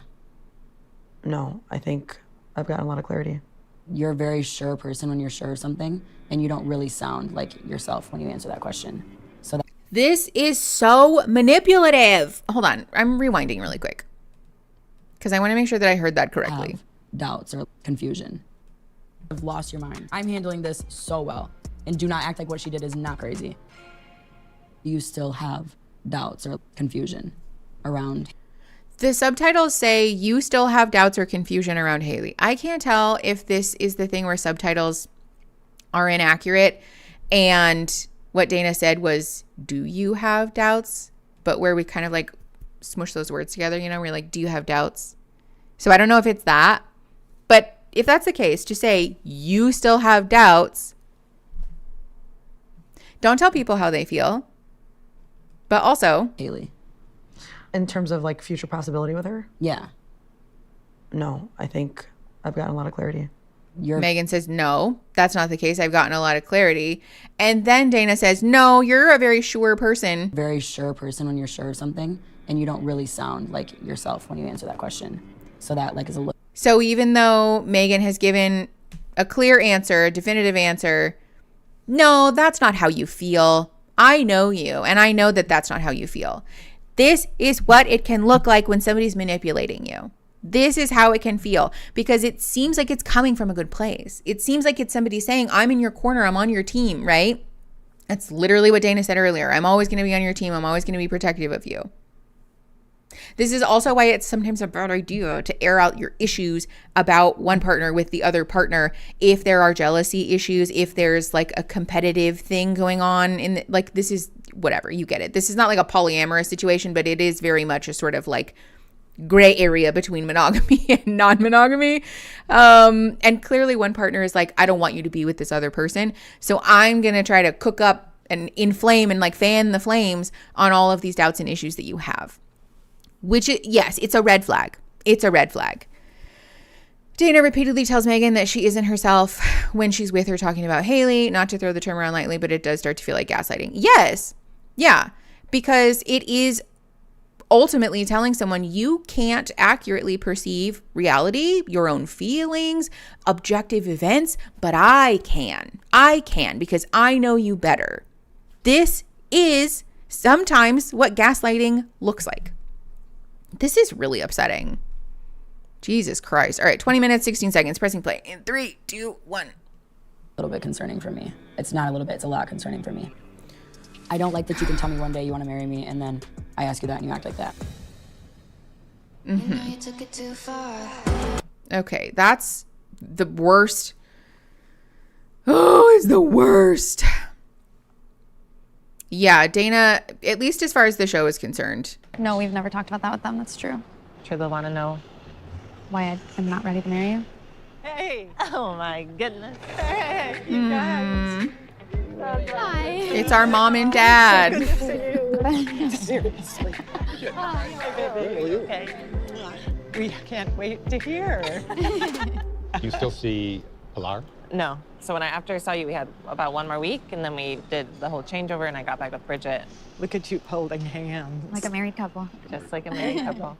So, do you think you understand why you would get married versus just be together? I think I do, but I think I'm not great at explaining articulating. Yeah, or in a way that makes Bridget I think for me, I'm just kind of like confused about why you can't act the way that we're acting now without actually getting married, or like what actual marriage adds to anything. The difference is commitment, which means thick and thin, building a life together. Better or worse.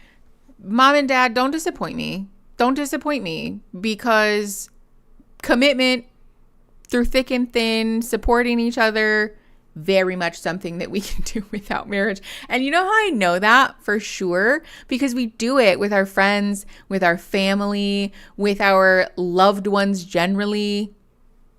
I don't have any kind of formal, legal, contractual obligation to my best friend, but trust and believe. I've known that woman for 25 years, and I will have her back for the rest of our lives. We will be old, stinky, weird old people with our dentures just running around causing a ruckus. And I don't need any kind of formal obligation, because that's just the way that committed relationships work. That's true. Yes. I meant running around in a metaphorical sense, but that is true, Christine, or wheeling around. Yeah. Marriage is a social convention that does carry some legal benefit. Let's be clear about that, right? Like, it is something that provides you a certain level of like access, I guess, you know? Yeah, I mean, like, there's tax benefits to it, right? The idea of like medical power of attorney and, you know, all of those things that you're sort of legally granted as a de facto expectation when you're married obviously are helpful. And it's something that people should be able to do when you want to do it. There's nothing wrong with wanting to do that. But to say that you only get those things when you're married is incorrect and also sort of prejudicial, in my opinion. My bestie is so sweet. She's the realest. Shout out to her. She doesn't watch my content. God bless. But we're sending her good vibes in spirit. I honestly don't see the need for marriage to exist as a legal institution anyways. Why not just grant benefits to families who need them and let people decide their relationship status on their own? Word. Cobblejen, agreed. Yeah, that's a good point, though. I saw somebody bring it up. I don't know where it went. But for some people, getting married is never a realistic expectation because you lose your disability benefits. You can lose your SSI benefits. And also just like for a variety of reasons, legal or otherwise, right? Financial or otherwise, getting married doesn't mean that you love somebody more. There are plenty of people who are married that don't have committed relationships and plenty of people who are not married that do have committed relationships. It's not like a magic spell, just like abracadabra commitment. That's not how it works. Anyways, 22 minutes-ish. Pressing play in 3, 2, 1. Sickness and health. Do you think Kyle's ready for marriage? I would say no. Wait. I don't think you're secure in terms of job, finances. Well, why can't I do that while I'm getting married? Marriage itself is a huge effort, and worrying about money with another person who's also trying to figure out their relationship to money just adds an extra thing. Do you think that you guys could go pick a house to live in together, figure out how much you could afford together? I mean, we're not looking to buy a home just because we're married. Just because you're married. It's not like we're married now, we buy a house. Because these were all things that I said coming in that were reasons for why I wasn't ready for marriage, which was that we haven't figured out a lot of other big things. Yeah. But you've always said that you don't think those things need to be figured out before getting married. Yeah, I still don't understand why it needs to be figured out. If a couple is a boat and a sail, you could use more boat. We could use more responsibility. Boat. Yeah. Wow. Oh, thank you. What does that have to do with marriage, though? I don't understand. Someone's going to clip abracadabra commitment. Yeah, what does that have to do with marriage? I don't understand. Listen, I think Kyle is very valid in saying, I don't want to embark upon this thing that carries a certain significance to me until I feel more settled in aspects A, B, and C of our relationship. Super fair. And to say, in order to get married, you have to be able to buy a house and have your finances figured out and blah, blah, blah. Those are just adult things. Those are just grown-up things that, as an individual, we want to have some handle on, how much money can I spend on groceries this week, right? Also, yes, they are very boomer takes. Can you buy a house together? No, but that doesn't have anything to do with our compatibility, with our responsibility, with marriage. That has a lot to do with the fact that we're all being worked to death and that boomers kicked the ladder down behind them. So the real estate market is an inherently unattainable thing for most people at this juncture. That just, Mom and Dad, why are you letting us down? I liked them so much. Now I'm disappointed. All right, 23 minutes and 25 seconds-ish. Pressing play in 3, 2, 1. I guess after having seen Kyle with her first trial wife, what differences do you see in seeing her with someone else? Yeah, Pilar seems very mature. Yeah, I would say she is. And she has a profession that gives her security and so gives the marriage security. And you and Bridget are two artists, which means, in my mind, it makes life hard. So we don't think that Kyle is an adult because Kyle is an artist and therefore needs somebody to take care of them. Kyle's not in need of a babysitter. Also, again, choosing to get married doesn't have anything to do with whether or not we're ready to be a grown-up. These are very boomer takes. Yes, also, jobs don't create relationship security. If you like Pilar more because Pilar has more money, then that's only to do with your personal bias around the symbolic meaning of money. That doesn't have anything to do with compatibility, love, safety, security, longevity in a relationship. Is Kyle a baby? Apparently. I know, you can get laid off or fired or become disabled or quit your job. There's a million things that can happen financially and professionally that then make you not secure. So what happens if we choose somebody because of their job and then we realize that we don't love them after they get laid off and don't have money anymore? Not that I'm like a money, like, I'm not a financial advisor. I don't take my advice about money for sure. But I would rather be poor with Aaron than rich with anybody else. Like, I don't want to have partners that I wouldn't want to be rich and or poor. Like, I don't care. That's not the point, you know? What is that country song? Living on Love. Not that I'm glorifying being broke, right? Because that sucks and it's like genuinely dangerous. But if push came to shove, I want to be in relationships with people that I like for who they are, not because of their money. All artists are babies. Okay, let's just keep going. 2349. I'm going to mute it because we're in the middle of music, but pressing play in 3, 2, 1. Music. B-roll of the skyline and for some reason people's feet. Now we're at, I think, a Korean barbecue place. Ooh, you should know what the fuck I like. I love you. I love you too. So much.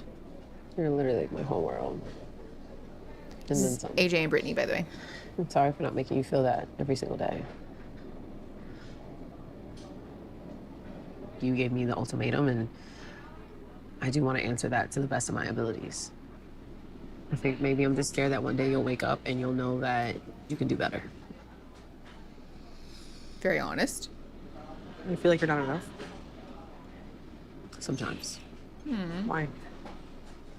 Because like everything Brittany's that you've getting built, you've done emotional. it so quickly. Sorry, not And Brittany, AJ. I don't want to be someone that just leans on you completely for everything. I want you to see me as your equal in all aspects, not just your love. Okay, that's very honest.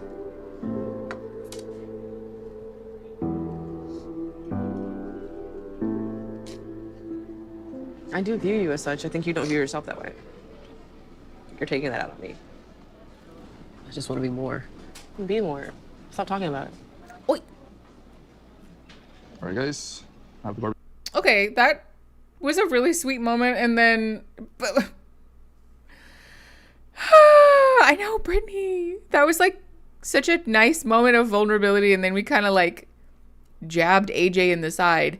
So again, this is a nice moment of vulnerability and honesty and just saying, I want to be with you and I'm afraid of, you know, X, Y, and Z things. But this is a great example of what happens a lot of times in relationships where our own insecurities and fears sort of bubble up in this way where, because it's hard for us to take ownership of them sometimes, because that in itself is an act of vulnerability, we project them onto our partner. And so we say, well, I know that you don't see me as your equal, or, you know, I want you to see me as your equal.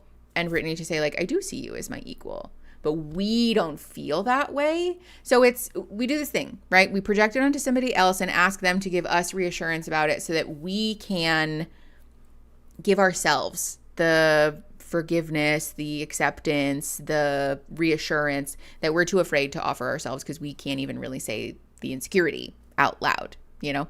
Just figuring out how to navigate that conversation with ourselves is sometimes game-changing in a relationship, for what it's worth.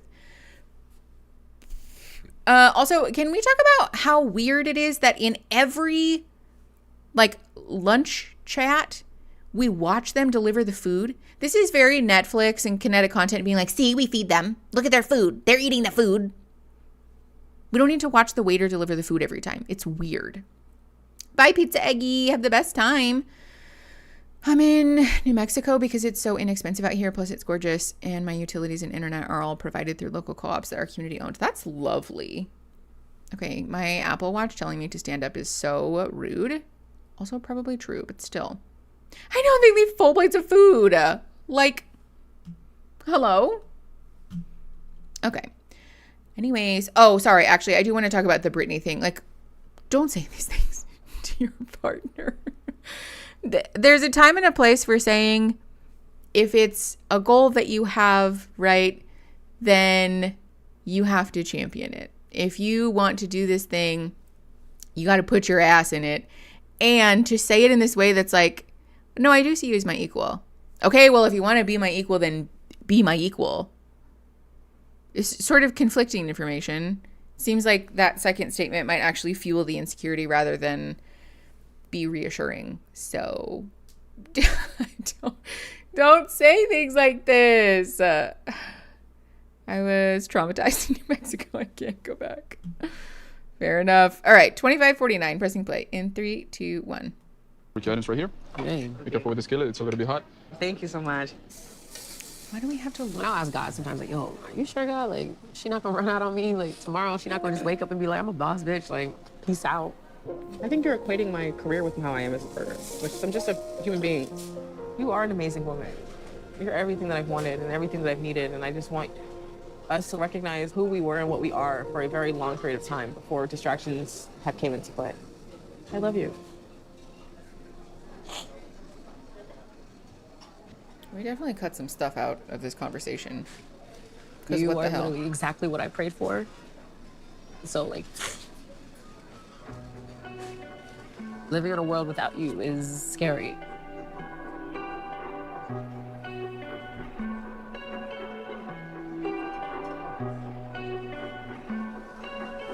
Yeah, we cut a lot of shit out of this conversation. What the fuck?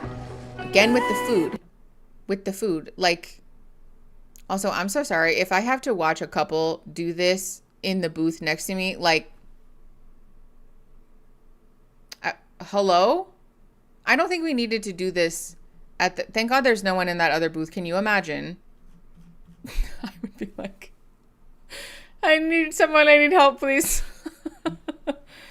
What the fuck? I do need to figure out what I'm wearing. Okay, I'm listening, I swear, but I'm readjusting. Yeah, going. My friggin' butt hurts. You have to go. I had texted Dana. Dana then called me and basically just said that she was uncomfortable. My response was, is that how you feel? Like, is that you saying this? Because at the end of the day, I know Megan's a centimeter away from her. This wasn't like a Dana Mel conversation, so I was just like, okay, whatever. If I make you both feel that uncomfortable, then I'm just gonna fall back. I don't need to insert myself, be involved with anything that makes anybody uncomfortable. What was that energy? Hold on. We're rotating this chair to see if it's comfortable to sit this way. Somehow I doubt it because I think I'm too rotund for that option, but we'll see. All right. Hold on. More music. Why does this show have to do this where there's like the most aggressive amount of music? Yeah, Mel... I know, Gems. I know that. But the thing is, like, if I spend a lot of money on a chair and then what if it sucks? What if it's like the worst? You know what I mean? Okay. This is less uncomfortable. We're sitting backwards on the chair. It's not exactly ideal for like the cross-legged situation. If anything, Samantha, I would just put it in like the free Facebook page for the neighborhood But because it's not so much that I'm like, oh, I need to like recoup my money or whatever. It's just like the effort of it all. You know what I mean? Like, you spend all this money on it and then get this chair, put it together, and then I'm like, I liked my $80 one better. You know what I mean? Yeah, I might just get a chair pad. Yeah, that too. If it's not raining anyways. I feel like it rains every 5 seconds here. T, hi. Yeah, we stream every Friday. We watch trashy reality TV together. We're going to start watching Love is Blind soon, actually. Not next week, but 3 weeks from now. 3 weeks from now. Okay. This is Mel and... No. This is Megan and Dana, I think. I don't know. We'll find out. All right. We're at 28 minutes and 19 seconds. Pressing play. In 3, 2, 1. Oops. I feel like she's going to give me a fucking attitude. I mean, are you afraid of the attitude or are you afraid of something else? Afraid of the attitude. Because she feels abandoned and betrayed. Okay. I think everybody kind of feels like that from their trial partners right now. Someone was there for you 24/7 and you were their priority and now you're not. And I think Kaylee probably feels that way too. But they're also reaching out to us. But now you're with me. I get it, but like, I feel like she should have known.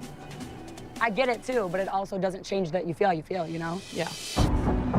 I don't understand what's going on because What are your pros and cons of talking to Megan? That's how it's said, right? Specifically not how it's said. Oh, Megan. Did you decide? Are you going to talk to her or not? What was that? That... I don't know. I didn't like that. It does feel faster and faster. Love is Blind is premiering on October 1st. So, no, this isn't the party. This is like more original partners that are back together that are just talking to each other. I don't know. We're just okay. 29 minutes and 20 seconds. Pressing play in 3, 2, 1. No. Last minute game day decision. No. What are these clips? We are so obviously fucking killing time. Okay, good. Now it's the cocktail party, which I'm sure is where all the drama kicks off. So vibey. More music. Blah, blah, blah. I want you guys to know that every single stream I have to mute music and cut it out because it demonetizes it. Is that not the most annoying thing? I have to wait hours and hours for it to clip it and cut it out and erase it and whatever. That's kind of the first time we've all seen each other as like our initial couples that we came in here with. It's weird, right? It's so weird. Has wifey made you oxtail yet? She's already. You okay? If there's any moment you want to like leave or you're not okay, just okay. Just feeling a little bit. Hi, puppy. I know, we're gonna go OUTSID a little bit of in a like minute. awkwardness. Do you want to just like get it over with? Not right now. I'll give it a couple minutes. Okay, now. Oh, no.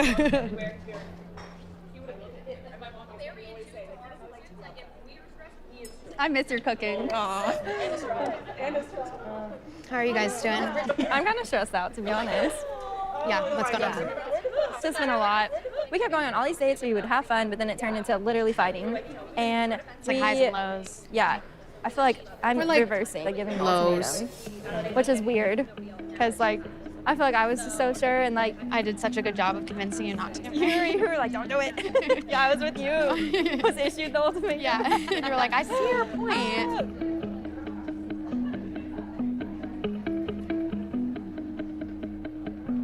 Okay. Hi, Dana. Hi. How are you? I'm good. How are you? I feel like you're being so weird towards me. I'm not being any type of way. Okay. Well, I guess I'm just wondering how you feel towards me now. I got an impression of you as somebody who was very similar to me. You helped me learn so much about myself. And I tell everybody this, I was like, yes, we grew together. Yes, don't get me wrong, but I think both of us just grew individually. Yes, and like supported each other throughout that whole thing. And so with that, I finally met someone who like makes me feel less fucking crazy, more than my partner who's made me feel fucking insane for 4 fucking years. So like, what are we doing? Okay. This is very much, I was just killing time with my original partner until I got to talk to Dana again. Want to point out Also, for those of you on YouTube that can't see it, Mel's face like fucking lit up talking to Dana. And now we have this sort of weird, frantic, I need to know what we're doing, blah, blah, blah. Yikes. All right, 32-24, pressing play in 3, 2, 1. I think we talked about before we separated that we knew we would feel abandoned by each other. When you and I left off, it was, no matter what, Mel, we're gonna still be friends after this. And those were your words. Okay, but you have to remember, like, Mel, there's the tattoos. Like, also, on top of the tattoos, Megan said that we had a conversation months before coming here that if we made it out of here together, we get a matching tattoo. Okay, well, you didn't tell me that. I didn't remember it. You weren't supposed to be involved in. I don't fucking believe that for one single goddamn second.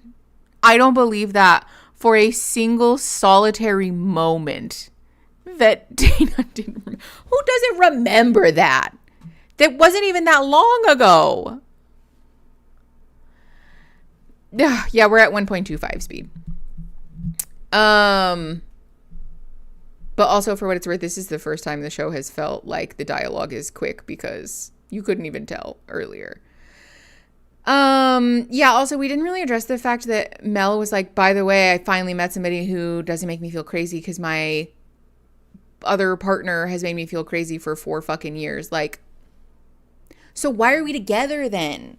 Even if it's not gonna work out, Mel, you know, getting to be with Dana, leave your other partner because it's clearly not what you want. It's clearly not working. It's not feeling good for anybody. So let's just call that good. We can just do that now.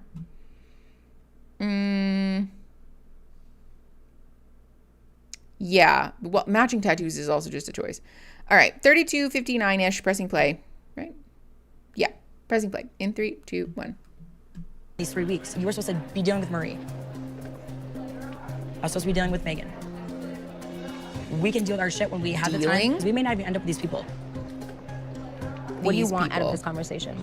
I want you to be you right now. You're treating me right now how you treat them. Don't talk to me like that. I'm telling you how I feel.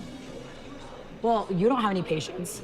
Let's just start there. Yeah. I'm so sorry if this relationship isn't worth the patience, then you can just say that now. We can close the door. I'm sorry, I'm just not going for this act. So, like, I'm gonna, like, give you a second to drop it. And if you don't want to drop it, I can just go hang out over there. Because, like, I'm not gonna bullshit with you right now.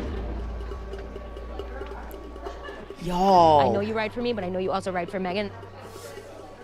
You know what I mean? It's just, it's hard to... I'm not going to turn my back on you. I'm so sorry that I can't be there for you.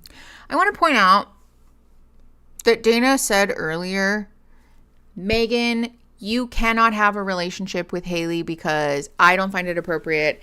And we're talking like a long time before I'm even comfortable with you being friends with Haley. And yet, here we are giving emphatic reassurance. I'm not going to turn my back on you. We just have to deal with this and blah, blah, blah, blah, blah. I'm not going to cut you out of my life. So again, which is it? Yeah, dealing with your partner is also a hell of a thing to say. All right, 33:52, pressing play in 3, 2, 1. Right now, I don't need you here right now. That's not what I need. I just need to know, what are we doing? Why are we even trying? What we had was very special. You're always gonna be part of me. That's exactly why we got these fucking tattoos. You were there for me. I told you every single thing about me. You know all of my secrets. And I'm so grateful that you were vulnerable with me, and I never want you to treat me like this again. Like, I never want to see this behavior from you. You know what I mean? Yes, Mom. Literally. You know what I mean? Shut up. Dana sort of walks around telling everyone what to do and think. Talk for a little bit? Not really, but we can. Okay. I feel like I want to talk about certain things with you. If you're okay with that? Yeah, that's fine. That was sweet.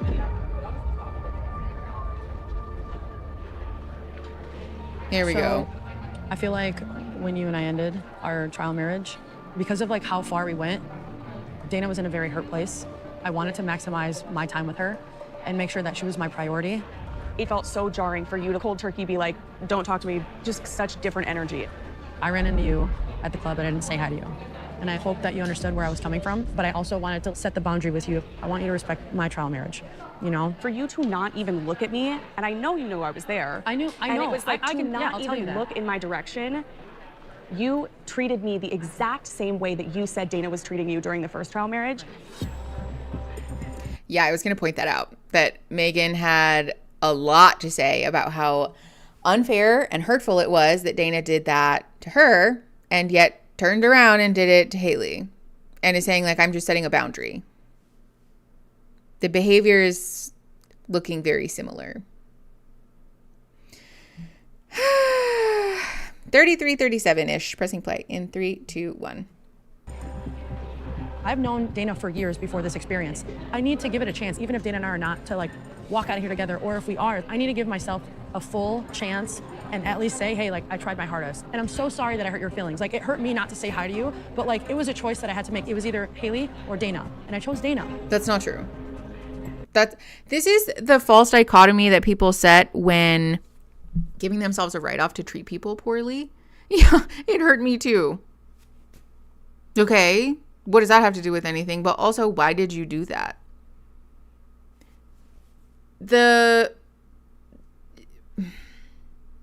This fake sort of like I had no choice thing is very common when we're trying to shirk responsibility, right? I didn't have a choice. What was I going to do? Communicate about it, right? Like, be in the middle somewhere. Say like, hi, I can't really talk, right? Or like, be sort of awkwardly friendly, follow that up with a text or DM saying, hey, I'm committing my full energy and attention to my trial marriage with my original partner. It's not that I disrespect you or dislike you. And I need you to know that I'm setting some limits around my time and attention right now. That's it. It's not that hard. It's not that hard. There are in-betweens here, but my suspicion is that a lot of the choices Megan made were heavily influenced by the way that Dana insisted Megan behave. Because the behavior is almost identical, right? That's what's worth noting here. I don't necessarily think it's helpful to throw the book at Megan in this situation, because my suspicion would be that Megan is not making these choices of her own volition fully. Seems like there is at least a heavy influence from Dana here. I wonder how much. Yes, Natalie, exactly. Listen, Samantha, I'm trying to be as impartial as I can. All right, 36 minutes and 16 seconds, pressing play in 3, 2, 1. How much Dana not prioritizing you and not acknowledging you in public, that was the thing that hurt you the most. I would never do that. And you were like, I would never do that to you. All of your actions don't meet up with your words. You spent 3 weeks making me feel like it was real. And like, for me, it was real. She told me she was in love with Haley. Literally, blatantly like that. And I told her I had feelings for Mel. You know, we had like a sexual relationship. Like, As we had, opposed like, all to these what? things. Oh, it's bad. That is not true. Dana did not say, I have feelings for Mel and we had a sexual relationship. Dana said, well, it wasn't the same. It wasn't the same when Megan called Dana out onto the carpet and said, you guys did have a sexual relationship. She said, no, not like that. We didn't go all the way. Or, okay, so we did, but it wasn't that serious. Yeah, I'm trying to get to the end of this fucking episode because we're going to watch 2 episodes today. So we shall see. I really think it's because Megan is being puppeted. That's why the action is the same. Agreed. Yeah, it wasn't sexual. It was kissing for comfort. But when we're talking to Mel about it, it was a sexual relationship. Okay. 36 minutes and 44 seconds. Pressing play in 3, 2, 1. It's like for real shit. Do you trust Haley? Hell no. What does that have to do with anything? I think Pilar and Haley came here to leave each other. you. Absolutely. They came here for a reason out, especially her. And that's what they both tried to do. I mean, Megan knows she got manipulated. Damn. What? This is the I'm most not projection trying to that convince anyone's you of ever who my character is. projectioned. You know who I am? I don't know who you are. That's the thing. I don't. I really don't. I really feel like I got to know a completely different person than I saw afterwards. If I had validated what we had, I feel like it would have affected both of our trial marriages. That's the hardest part, is that I have been so honest with Pilar and like, to say like, oh, I had to lie because I didn't want it to affect our trial marriages is a wild take. This is, again, the shirking of responsibility, right? I made this choice, but I didn't really have a choice, because if I had done something else, then, you know, it would have blah, blah, blah. This is also the thing that people do when they don't want to admit that they've done something hurtful, is we attribute some kind of fake altruism to it, right? Well, no, like, yeah, I did a shitty thing, but I did it for you. I did it for us. I did it because I wanted us to really have a shot at our trial marriages with our original partners. So, you know, it's not even really my fault. If you think about it, really, it's like me being just a good guy. No. That's a decision that you made that was hurtful, and you should take accountability for that. Plain and simple. That across the board, regardless of the situation, is going to be a good practice to be practicing. Yes, for your own good. You'll understand when you're older. Are you my mother? Can I mention how wild the idea of a trial marriage is to begin with? Okay, literally. Like, another person telling Megan that she's not herself. I know, poor Megan. That's so true, Gems. Okay. 37-31, pressing play in 3, 2, 1. having to tell her, yeah, I fell in love with you, Megan. I just like have not been so open with someone like that ever. And like that heartbreak of realizing that I don't think I knew who you were. Because the person that I got to know in those 3 weeks would never have done all these things to me. Oh, not that phrase again. I had a very authentic 3 weeks with you, and I don't regret anything. I made certain promises that I shouldn't have made because I was under the impression there was a point of no return with Dana, and I love you for everything that we've gone through, but I'm not in love with you. I don't believe that for 1 second. Also, Joe, thank you for the 10 memberships. Let's see. KY Cupcakes, Riley, Adrian, Surly Brenda, Morgan Carissa, Cat Violet, Amy B, Aaron, and Anarchy Mode. Welcome to the McNugs. Thank you, Joe, for adding more McNugs to our little fam.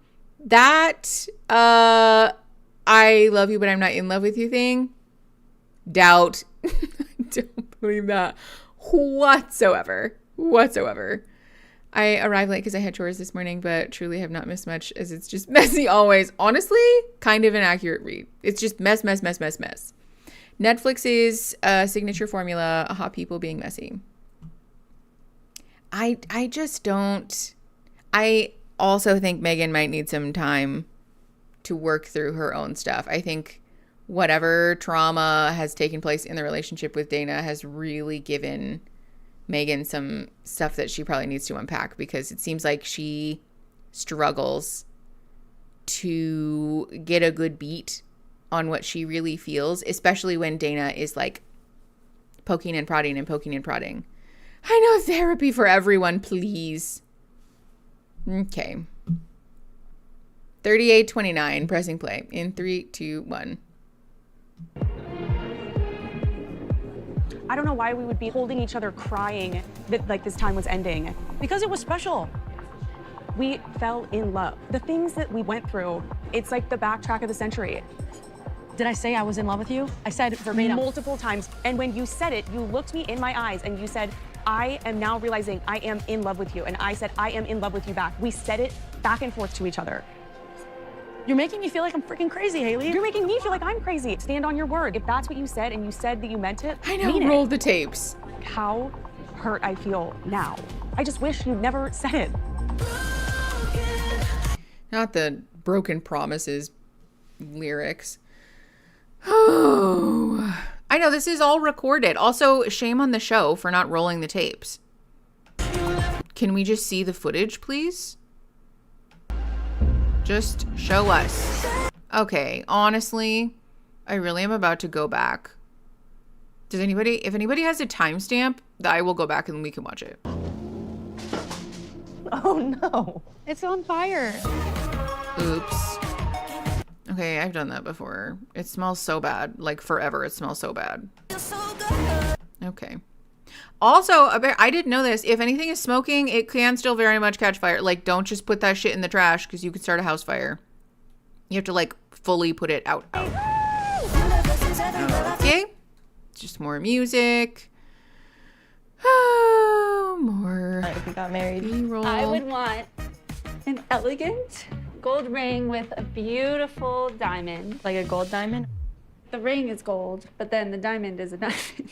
That was a stupid question. Okay, we're making a vision board. Hi, Papa. I wanted to do something really nice for you. Okay, to Amazon. show how much I really Product enjoy my placement. time with you. S'more station. To be like a reminder of when we went on our date. That's so cute. Oh my gosh, baby, thank you. Okay, that's cute. That's sweet. The way she's holding that box cutter. Watching people open boxes and stuff is something that I have to look away. It stresses me every time. I think we really pulled it together. I am the knife etiquette police. Papa. Hello. Haley. Oh my gosh. Hi. Oh my God. Stranger. Whose father calls them by their hair looks good. That is first name? awesome. Oh my god. That's great. Yeah. Amazing. Ugh. Well, I'm so happy you got to come back. Me too. This is awesome. I'm so happy you were able to come. I'm Oh so my sad gosh. not being able to see you that first time. That was a bummer. Like every day is a year in Yes, here. truly. So much happens. Amelia. It's gotta I be do like absolutely music. fantastic to be back together.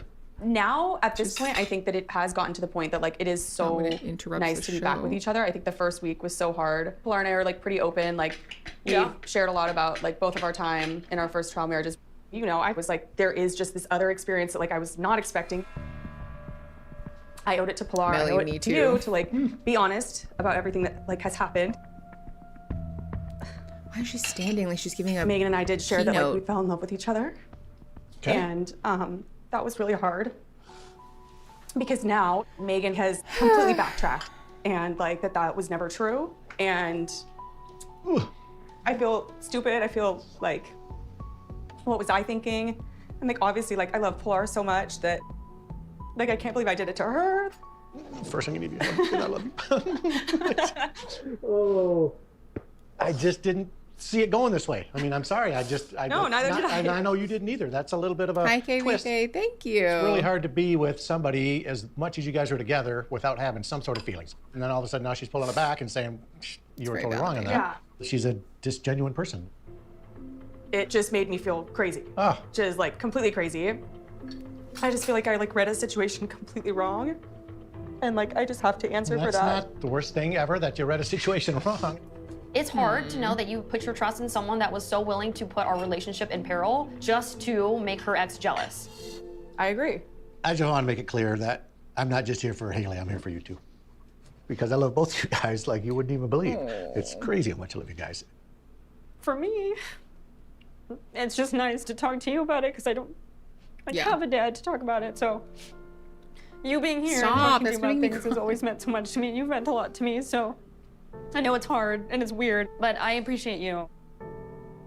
I've never had that unconditional love, and it's not even from my own family, and so I'm just incredibly grateful. I learned so much about myself from this experience, to find my voice, to stick up for myself, to be patient, to be understanding. And if I walk out alone, at least I'm whole and I'm proud and I'm a better person, and Pilar, that's I can't so be nice. sad about that. I haven't been proud of myself for a very long time. Oh.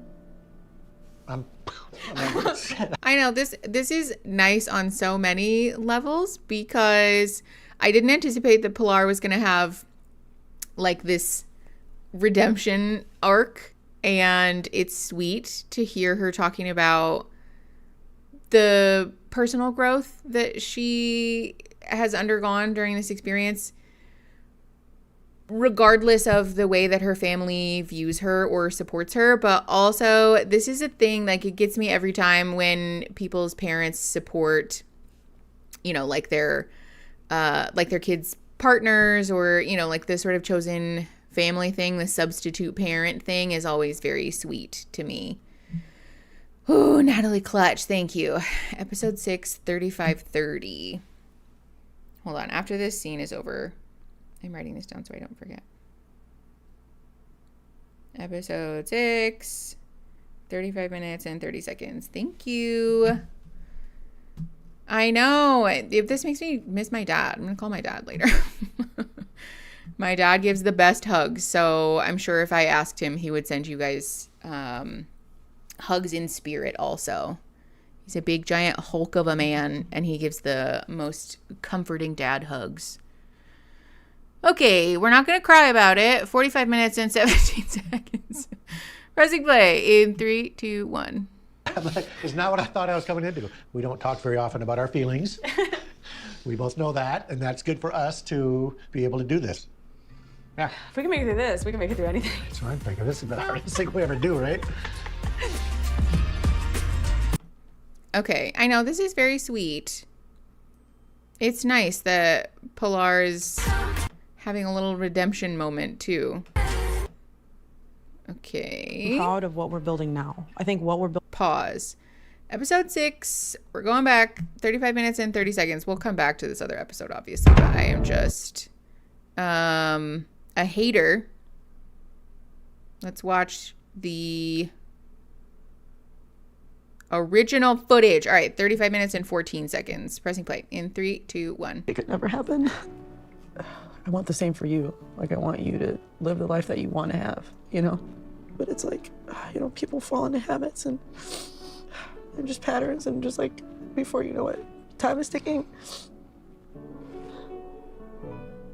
And it's just important. Like, I didn't realize how important it is to, you know, make decisions for yourself, because like, you can't actually have the things that you want. It's possible.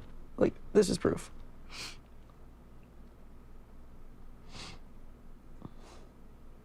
What are you thinking?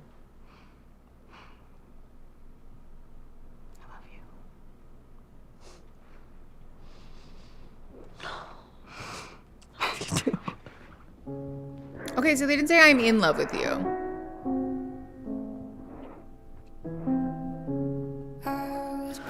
No, with the music. Okay, so far they just said I love you.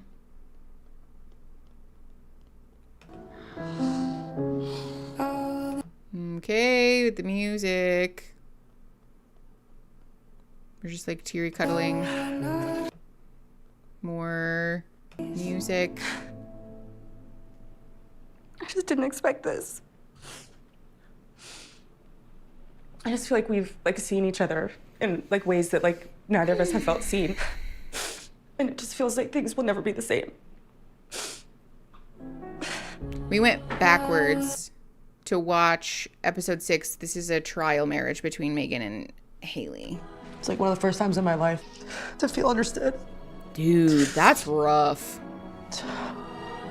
It was amazing. No, thank you. Yeah, so I'm a brand new person from it, and I feel like my life is just getting started. Something incredible has happened. You know, it's very scary.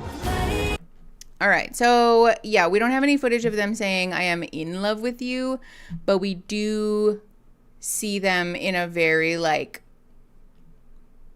I don't know, sort of romantic context saying I love you. Yeah, the L word was said. Yeah, it does seem like the insinuation was in love. And for what it's worth, it's possible that it was said off camera. So, you know.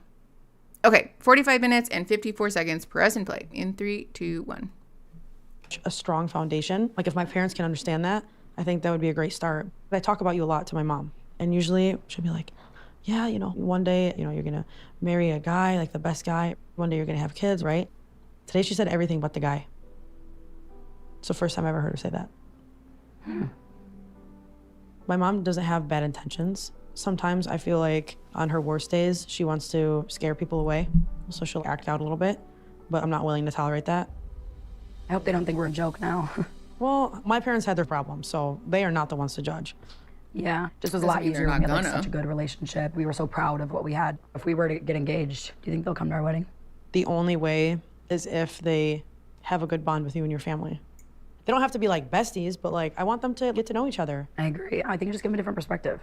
You never know how much a different perspective can change your mind if you're open to it. I can tell my parents, I want you to respect Dana. I want to bring Dana around. And if I feel like they can't do that, I won't bring you around. I'm here for you. And I want to protect you in those moments because you're my family too. Which is ultimately what Dana wanted, right? Okay, why do we have to look at somebody's foot?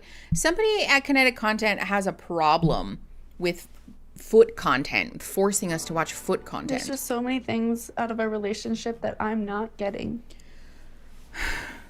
I tried to wrap my brain around how to make you happy. And then talking to Brittany is like, don't forget like what you told me and what you deserve, because I do deserve all of that.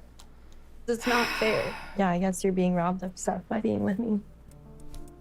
Unfortunately, yeah. But I wouldn't be with you for 4 years if I didn't think that you had a heart. I know you do. I'm trying to find what I need, and I want that from you, but you don't give it to me. Oy, oy, oy. Hi, Mayu.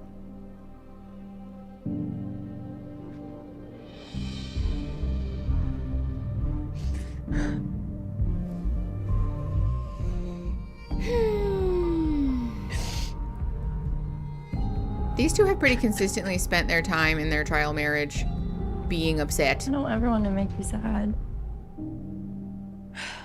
I love you, Ashley, but like, I don't want to be friends for fucking ever. I want a relationship. I want love. I want romance.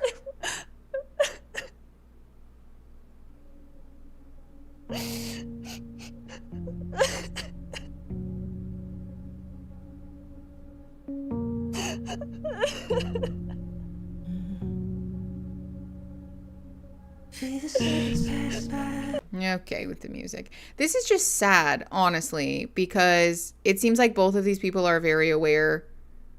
Can't do any of that for me. Very aware that this relationship is not working and we're just choosing to not end it, which is prolonging the pain. We're just gonna watch Marita cry. Just gonna watch Marita cry, I guess. Okay. I was hoping we would fade into a different anything, but we're literally just watching Marita cry. Okay. I don't ever try to make you sad. And I do love you so much, like I really do. I need to just stop. I don't know if it's selfishness or what. Like, I should be more considerate of you and your feelings. Are you gonna kiss me? I'm just gonna stand there. I love you. See, this is what I'm talking about. We have this like blow up, seemingly, and then what? Like a sort of weird half-hearted chuckle, and now we're better again. What are you doing today? In me seeing the whole situation, I'm like finding myself so grateful for like what we have and what we've built. It's taken a lot of work on both of our part to not like fall into old habits of, you know, me wanting to shut down, you wanting to run away. I'm realizing the more I take myself out of it, that like we're able to come to like such better resolve and understanding like so much faster. We're human. I don't fault you for that. Like you said, like I kind of want you to experience it. Is this the experience you wanted me to have? It's unfortunately not the experience I wanted you to have, but it is the experience you had. Do you feel like you have grass is greener? No, I always thought the grass was perfectly green right with you. I feel like of anyone, if I was an outside perspective and I was watching us, I'd be like, that couple is fucked. Good luck to them. Why do you say that? I don't know, it feels like the messiest. Us? Both of us. Like me and the Kyle situation, and then you and Megan, I'm like, there's no way they're leaving this together. I just feel bad for Dana, you know? I do almost feel bad for Dana. Sometimes, like when I was with Megan, I was like, Dana's the problem. And now I'm like, was Megan the problem? I'm at a point that I am so distrusting of her that I don't know that there's anything she could say that would like make me feel better. So now I just have to. And like, let's be clear, right? Haley and Megan being together might not be a good choice or a good fit, but people are so bad at spotting abuse. It makes me sad, honestly, because When someone has a history of being heavily influenced by a partner and seems to kind of flip-flop and like be wishy-washy, dependent on the emotions of their partner, it's probably not the person who's flip-flopping and being wishy-washy. That person is probably desperately trying to survive in a relationship that's really dysfunctional and potentially abusive. We talked about this when we watched Mormon Wives too, that everyone threw the book at Jen, even though it was clear that Jen was telling half-truths and chameleoning herself to avoid Zach's judgment and emotional blow-ups also. Can we please stop doing this? If you're interacting with somebody who seems to be doing stuff like this and you're like, wow, this person's fake as fuck, please, I beg of you, reflect inward for a moment and be like, is it possible that this person is being heavily influenced by someone else? Like, what's the context here, you know? And it's not to say that you have to forgive that person. It's not to say that you have to be in a relationship with that person, but doing some reflecting about that before we character assassinate someone can go a long way. It's important work, I guess. That's all I'm saying. No, that's true. It probably clouds her judgment because Haley is heartbroken, and that's very valid. You're right. Okay, 52-55-ish. Pressing play in 3, 2, 1. Side if like me saying anything to her would make me feel better. I think I want her to leave me alone. Are you gonna say that to her? Yeah. So where do we go from here? Where do you think we go from here? I do feel like we're in a really good spot. I feel like we are closer than we've ever been, but I wouldn't say it's perfect. I'm sorry. No, I forgive you, but I feel like I don't want to leave this and feel that I was a safe second option. That's very valid, yeah. That's a very real fear, I think, in this scenario. And again, surprising win from Pilar that we're talking about it. We're just putting it out there. Okay. Do we have to, like, the filler, it kills me. I think it's fitting for like our last night to make pasta and meatballs. It's like we're having our first date all over again. I don't want to work anymore. I want to be a stay-at-home mask. Yeah?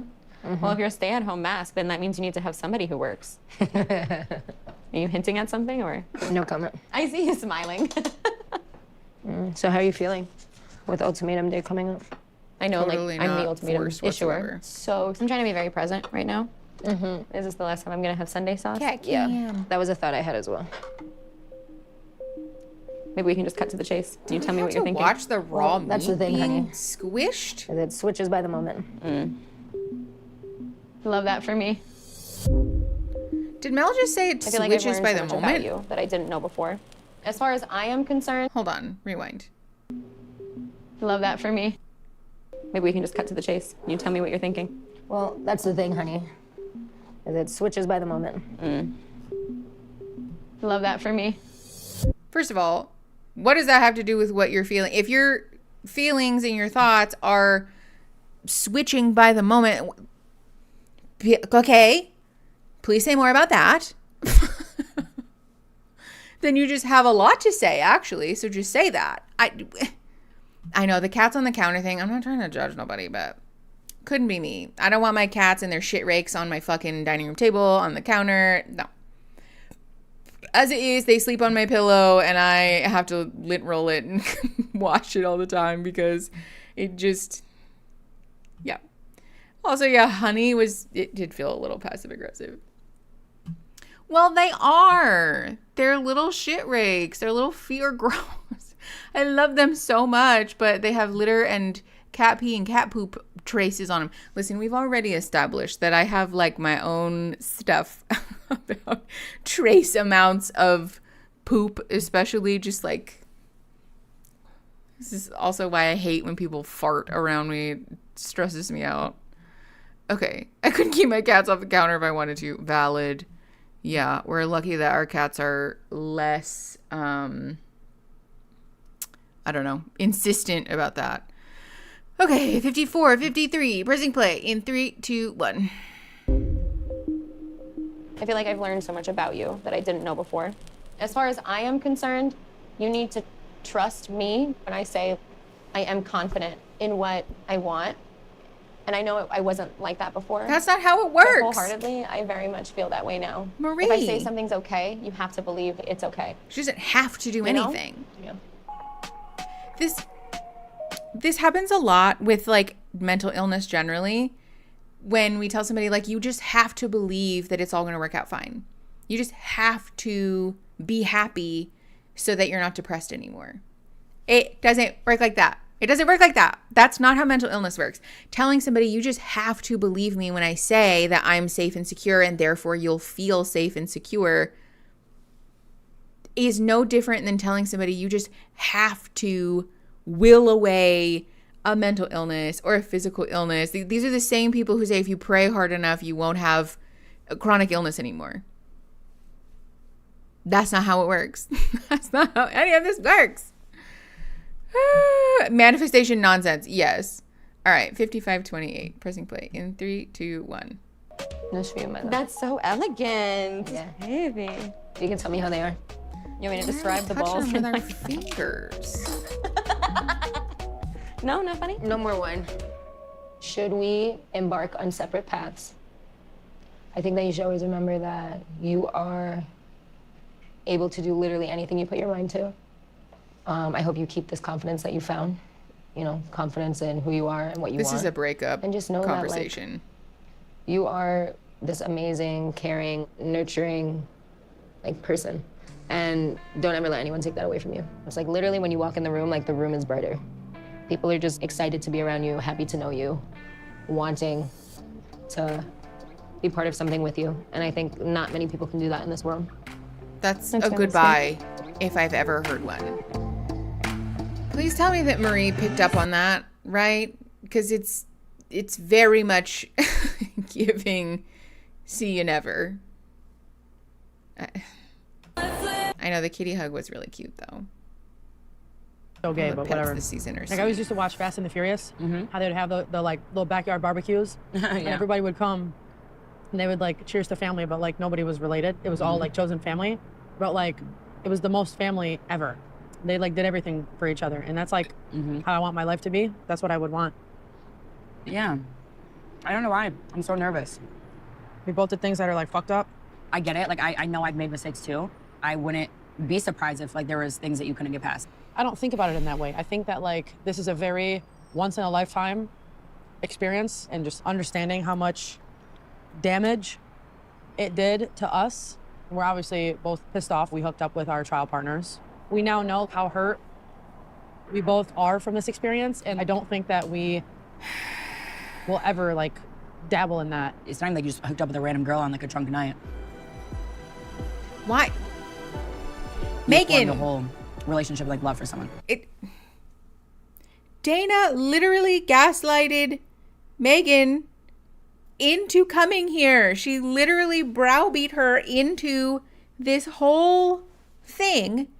And they're both talking about how you betrayed me by hooking up with your trial partner. Like, what are we talking about? I would also bet you $1 million, $1 bajillion that this whole like, we're never going to dabble in that again. And, you know, none of that blah, blah, blah does not apply to Dana. I would bet you $1 bajillion that currently now, since the season has wrapped, that Dana and Mel have at least had interactions with each other that would probably hurt Megan's feelings, that Dana says are totally different. And that, you know, it's all different for me because I'm just allowed to do whatever, basically. Before you dabble again. Okay. 57-58, pressing play in 3, 2, 1. I'm scared I don't have the capacity to like move on from that. What did I say? What's also making it hard is that you're not even like, I fucked up, I made a mistake. You're still saying you would do everything all over again. I'm like, why the fuck would I get over it? You haven't even like acknowledged that it was wrong. And how do I think you won't do it again if you think it was okay? If you really want to spend your life with me, you wouldn't put me in the position to have to live with that. Brought forever, everyone you know what I mean? You wouldn't let it go that far. I don't know if it's something I can forgive. Dana did the same thing, and the only reason that Megan even stayed was because Dana pushed her into it.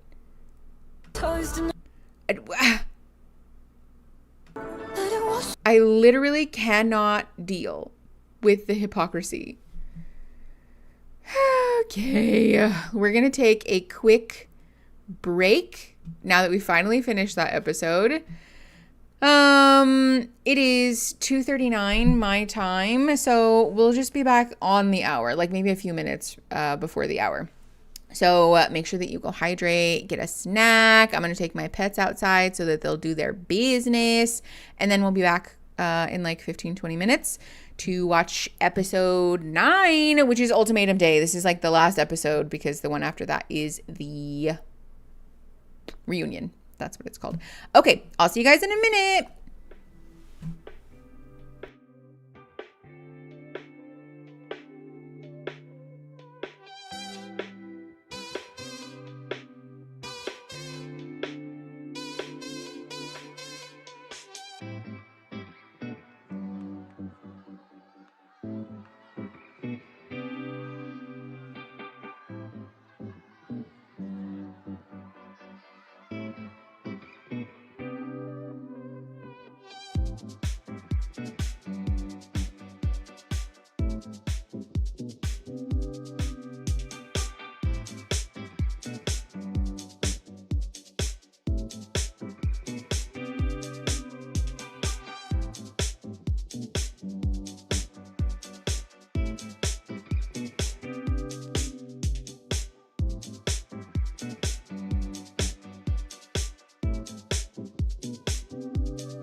Hello. Hi, everyone. Welcome back. Sorry I'm a little late. Aaron called me on his way home from work, so we chatted for a minute. And then also I realized that I forgot to start the laundry. So don't even start. Mickey jump scare Atkins has entered the chat. Please. Fair warning though, loud noise. I'm opening a La Croix.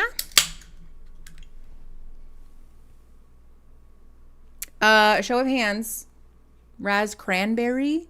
It's not a new one to me, but it's not like a go-to. I almost spilled it all down my front. It's not a go-to by any means, but it's good. I like it. Hi, Hale. That's Mickey to you, friend. I have one person in the whole world who's allowed to call me Mick. And even then, it's begrudgingly. My stars and garters. I just opened one too. Key lime. Oh, the key lime is so good. Mm-hmm. Don't forget to take your meds, everyone. Yeah, I had to start the laundry because our dog made a big, giant biological warfare mess this morning on our carpet, and we used just about every cleaning rag that we had. So I don't want them just sitting in the laundry room stinking up the joint. No worries, you're good. Raspberry lime bubble juice always. Ooh, that sounds good. I don't think I've ever tried raspberry lime. Ooh, limoncello. I love the limoncello.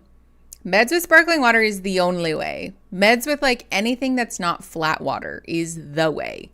Listen, I have a thing with taking my meds. It's a whole issue, but I've never been good at taking pills. Never been good at it. But making my life easier with taking them, but with like sparkling water, or I take them with my coffee in the morning, or, you know, really anything. Again, that's not regular water. Any non-binary double Ds, I need recs for a binder. Okay, word, actually. A friend sent me some recommendations for them a while ago, and I have them saved, but I'd have to hunt for them. I ran out of LaCroix, so I'm just drinking normal water. Oh, bummer. San Pellegrino blood orange. I do like a good Pellegrino. I think I am a Perrier person before I'm a Pellegrino person, though, to be honest.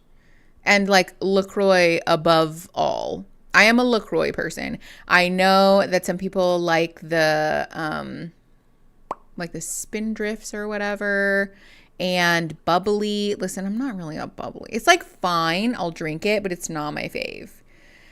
My mom had me swallowing what she called horse pill vibe. Okay, me too. Yes, always with the horse pills. Excuse. Polar seltzer is the best seltzer, and I will die on this hill. I don't think I've ever tried polar seltzer. That must be like a regional thing, because I don't even think I've ever seen that. Although I do know there's one brand, I can't remember the name of it, that is for sure like a regional thing. But it's like the same water company that they just name it different things, like depending on where you're from. I love the mineral taste of Pellegrino. See, that's why I don't super love Pellegrino. It's like fine, but Perrier to me is less like gritty. I don't know. I don't want to chew my water. You know what I mean? Pellegrino has kind of that vibe to me. Also, girl, the braids are getting puffy. What the hell? It's this fucking headband that's not helping. It's fine. We're just going to let them live. Capri Sun, fruit punch binge. Ooh, that sounds yummy. I wish I could find a binder that fit right and wasn't sensory hell. Yeah. That is my fear. I hate being squeezed and squished, especially stuff on my shoulders. It's not for me. I do want to chew it. Okay, fair enough. Ooh, you know what one of my like top sparkling water choices is the Sanzo brand that makes calamansi sparkling water. It's top tier. It's so good. It's so good. But it is also so expensive. Like, absolutely obscene how expensive it is. It's like $30, I think, for like a 6-pack. It's obscene how expensive it is, but it's so good. So good. Christine, stop it. I just got my first one from them and got a rash. I guess it's going to be a learning curve. Oh no. Yeah, the learning to wear a binder thing, it's like a whole thing.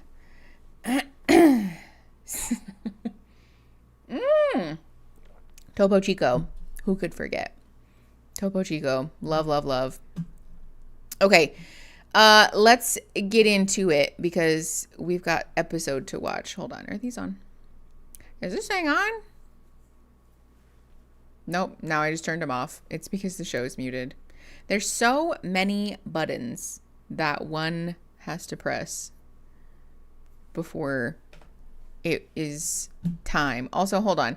Are we going to do the... Yep, we're doing the recap thing, and I do not care. I do not care to have a recap. We're going to start at like 2 minutes and 30 seconds. We're going to start there and hope that it's not recap central, but I fear that it may be. So, let's go. We're starting the Ultimatum Queer Love Season 2, Episode 9. That's called Ultimatum Day. And we're starting at 2 minutes and 30 seconds. Pressing play in 3, 2, 1. On in an insane way. Oh, here we go. So I feel like that deserves some owning up. Like, how dare you? Okay. We're just going to watch the same SUV cart the people we've been staring at for the last 8 episodes. Up and down and up and down and up and down with B-roll music that has oddly specific lyrics and a not very compelling composition. Okay, here we go. This is Megan and Haley, by the way. They were trial marriage partners. I have this for you. It was supposed to get here before the end of our trial marriage. Oh. You want me to open it now? Okay. How are you? I have come to accept whatever happened in our trial marriage, but I don't think you're being honest about it. I don't know. I feel like I've accepted our trial marriage for what it was. After processing, I realized that I want different things. I feel like we're too similar. This is one of my biggest pet peeves about communication, especially in the realm of romantic relationships. I have processed and come to realize that after reflecting on our journey, that ultimately, at the end of the day, what is it? What? Spit it out. It's the sort of pretension, right, of using therapy language to try to like position yourself as this authority or, you know, somebody who's wiser than everyone else. Like, just, could we just spit it out, please? Spit it out. It's also a very obvious attempt to get out of having this conversation that probably makes you uncomfortable, which is fair, but to sort of like, girl, just spit it out. Just spit it out. Just say what you have to say, or say that you don't want to talk about it. Say that you don't want to say what you have to say, and let that be the end of the conversation, point blank, period. It's just, anyways, 3 minutes and 55 seconds, pressing play in 3, 2, 1. Seeing who you are now, clearly this is also you, just because it's different than the person that I feel like I got to know. It's still you. I'm grateful for like all the work that we did, and like it's made me better for Pilar, and that's like really all that I wanted. Fair. Oops. All I wanted was the space for my second trial marriage with Dana, and I feel like you didn't give me that. It was disrespect towards us. And if there's anything to be in the future with us being in each other's lives as friends, then I feel like you owe her an apology for not giving me the space. I would never let someone in my life treat me the way that you've treated me. And I don't want you in my life in any capacity. Good for her. With this Michael Bay ass music. Okay, who is fucking calling me? I respect your wishes. Stop fucking calling me. Thank you. Hold on, pause. Who the fuck? Why am I getting repeat fucking phone calls from the same number? Literally what? Oh my God, it is spam. The same number called me like fucking 3 times. Lord have mercy. It's me. Pick up. Stop. Sorry. I thought there was something terrible happening. Aaron's on his way home, so I was like, it's not. It's fine. This is really reading as Dana's not going to let it go until we try to force Haley to apologize for doing the thing that everybody mutually agreed was the whole reason we're here. And apparently Haley is terrible, evil, awful for looking at Megan. I don't know. There are clearly pieces missing from this story, but a lot of it is really reading as Dana poking and prodding at everybody involved because of her own insecurity, which is, again, manipulative at best and abusive at worst. Okay, 5 minutes, 8 seconds, pressing play. In 3, 2, 1. Okay, with the music. Honestly, good for Haley, though, for saying, like, you treated me poorly. I don't want you in my life. Dana's not getting an apology from me.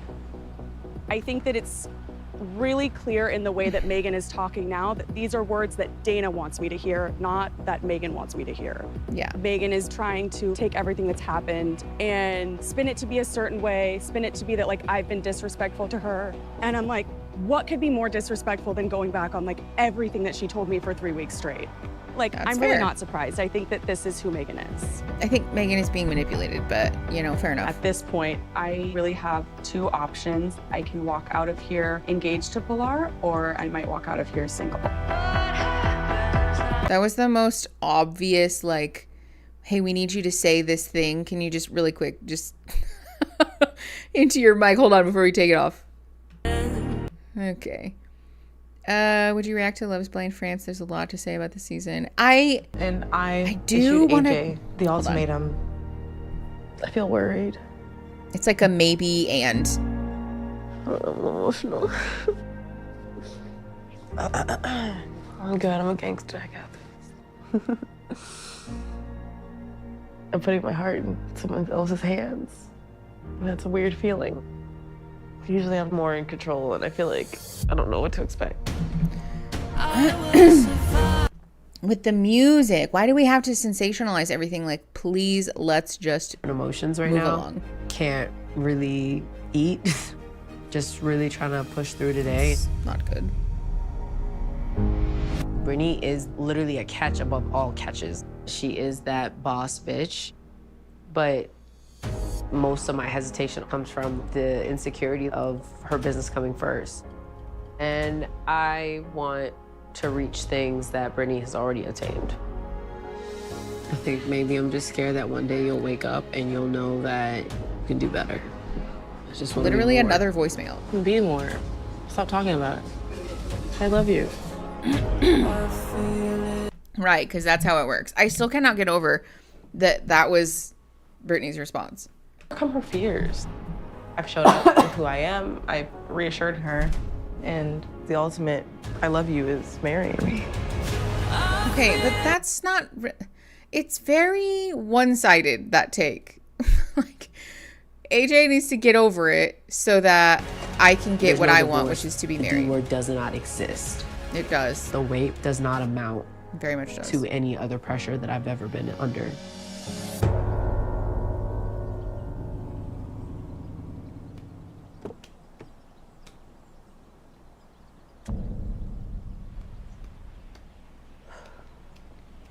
This would be so stressful, though. Hello, gorgeous. Hi, beautiful. Hi. Oh my god. Oh my gosh, look at you. You look beautiful. You look gorgeous. Your hands are shaking. Oh my god. Why are your hands shaking? This experience has been so crazy. This is stressful as fuck. It's all come down to right now. Literally right now. It's just like, wow. Wow. I have to say, throughout our trial marriage, I'm very appreciative of you hearing me and being present. I've literally seen like so much work that you've put in to make sure that we could have like a really good run in our trial marriage. You too. You too, truly. I adore you, baby. Like, from the beginning of our relationship till now, like, you've blown me away. I've never, ever had a love like you. That's very sweet. It's been something that, like, feels too good to be true. Still, even up till today. AJ looks so smitten.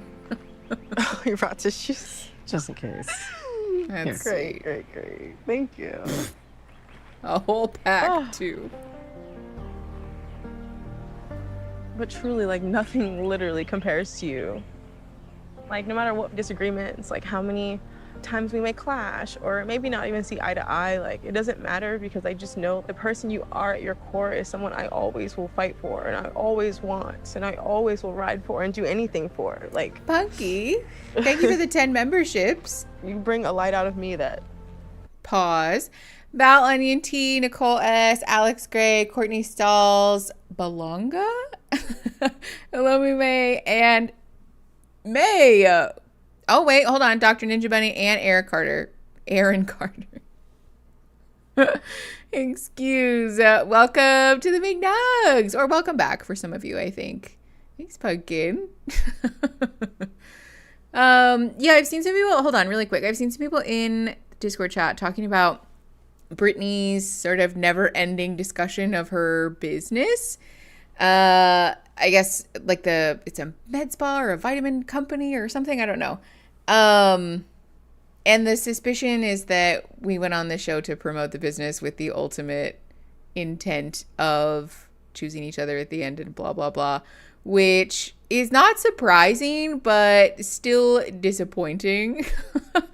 Looking at their behavior with both of their trial partners, like, I see it. I do see it. I don't know that I'm like, you know, fully bought in, but I wouldn't be surprised. Pizza Eggy, exactly. All right, 10 minutes and 24 seconds. Pressing play in 3, 2, 1. I didn't even realize I had. It was always there. Ugh, I tell myself I'm not gonna cry too much, not too early. Okay.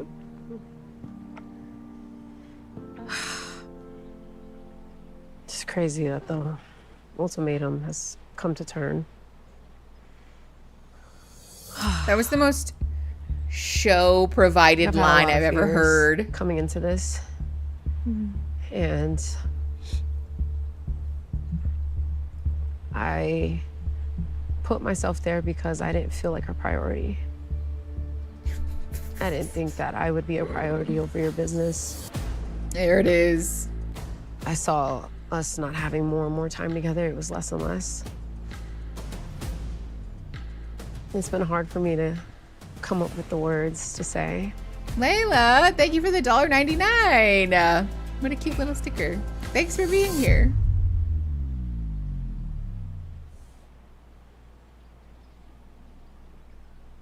Hello? I don't want life with anyone else but you, babe. Nothing compares to the love that we share. And nobody cares for me like you do. Pizza Eggy. You've seen me through all my darkest days. Okay, but look at them though. They're real cute. You're the love of my life. They might be clout chasers, my soulmate. But they are cute though. And I can't say I do without you. Yeah, I think we're getting a proposal for sure. Brittany.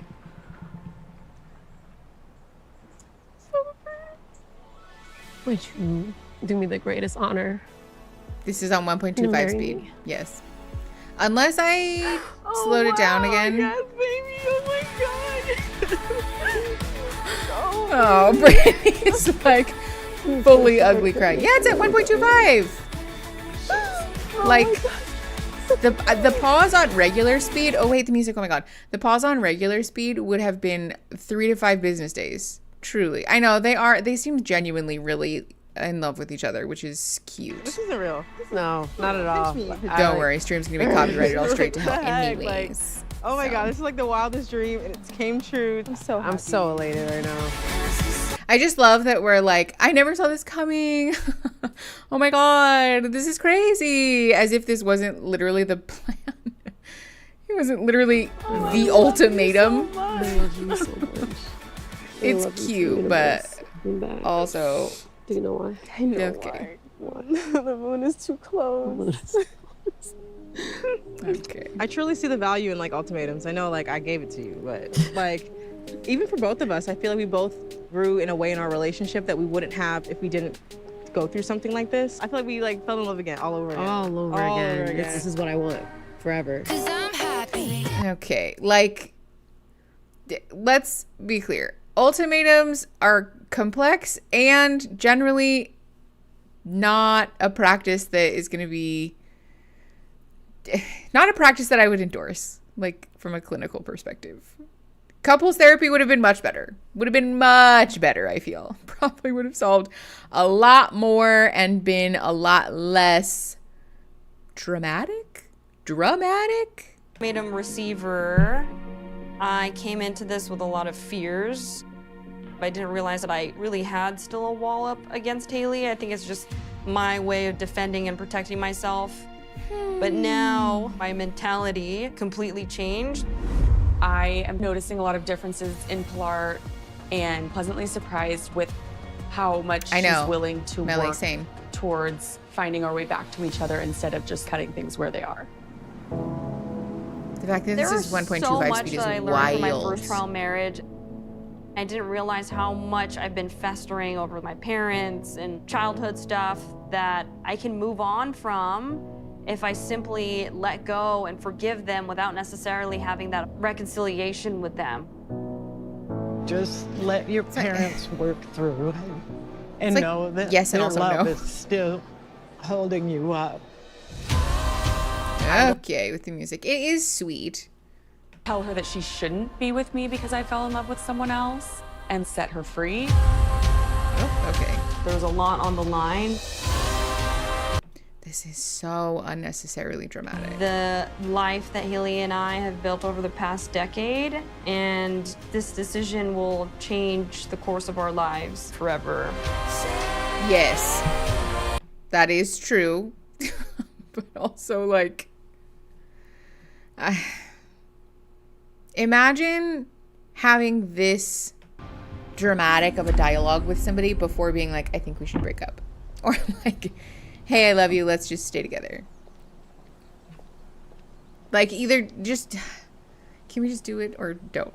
Please, Netflix, release us all. Yeah, so beautiful. Papa. I know. I'm about to put it at 1.5. I bet the music will feel wild, Wow.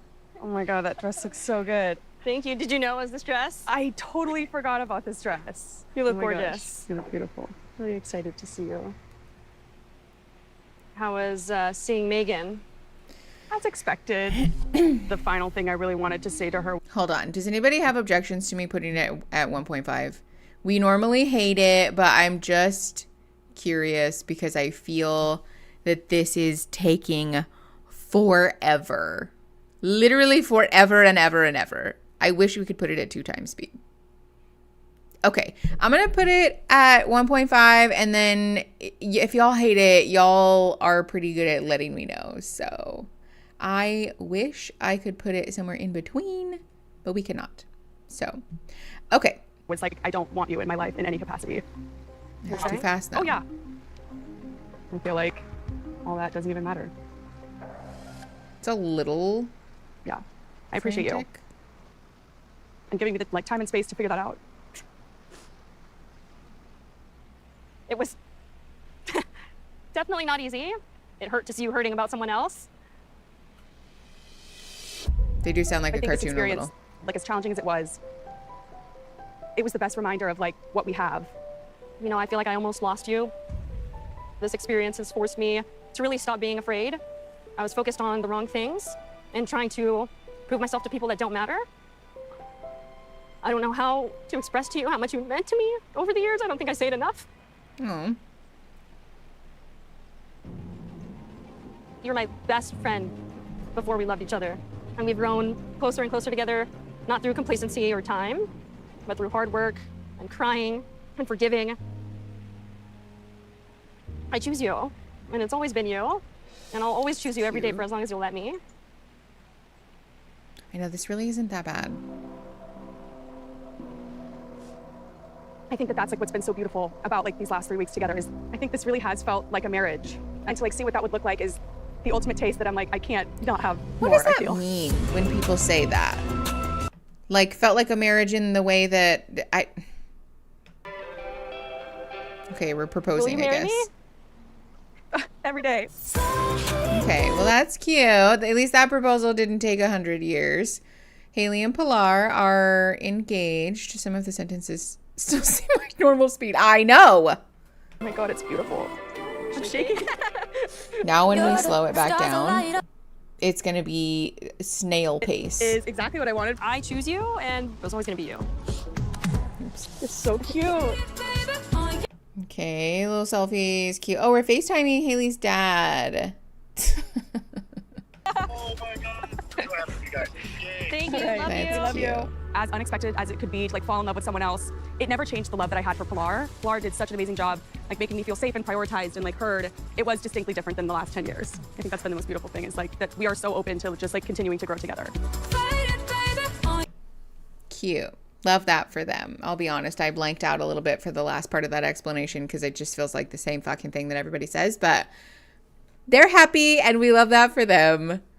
It's sweet. Oh no, not these two. When I came into this experience, I issued an ultimatum to Marita, and I felt very confident and strong in my relationship. But now I feel very unsure. I feel like everything's up in the air at this point. Don't you remember? No, thank you with the music, please, God. Just, ugh.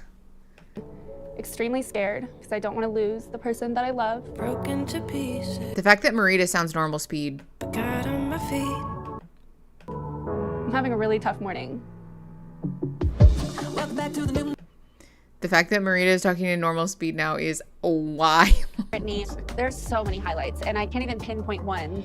In so many ways, Brittany was able to do the small things. She was showing me this is what love's supposed to feel like. Here you go. Thank you, Mikey. You handed me a fork. That was so sweet. That was such a shady edit from the producers. You handed me a fork. I just want to make sure we're both making the right decision. I think the right decision is to call it. Let's just let it die. Also, Marita literally looks like she's wearing a wedding dress. Please, Marita. And like being a hopeless romantic isn't ridiculous. This is the woman I love, and it's scary. I don't know what the future looks like, but I just hope that it's us.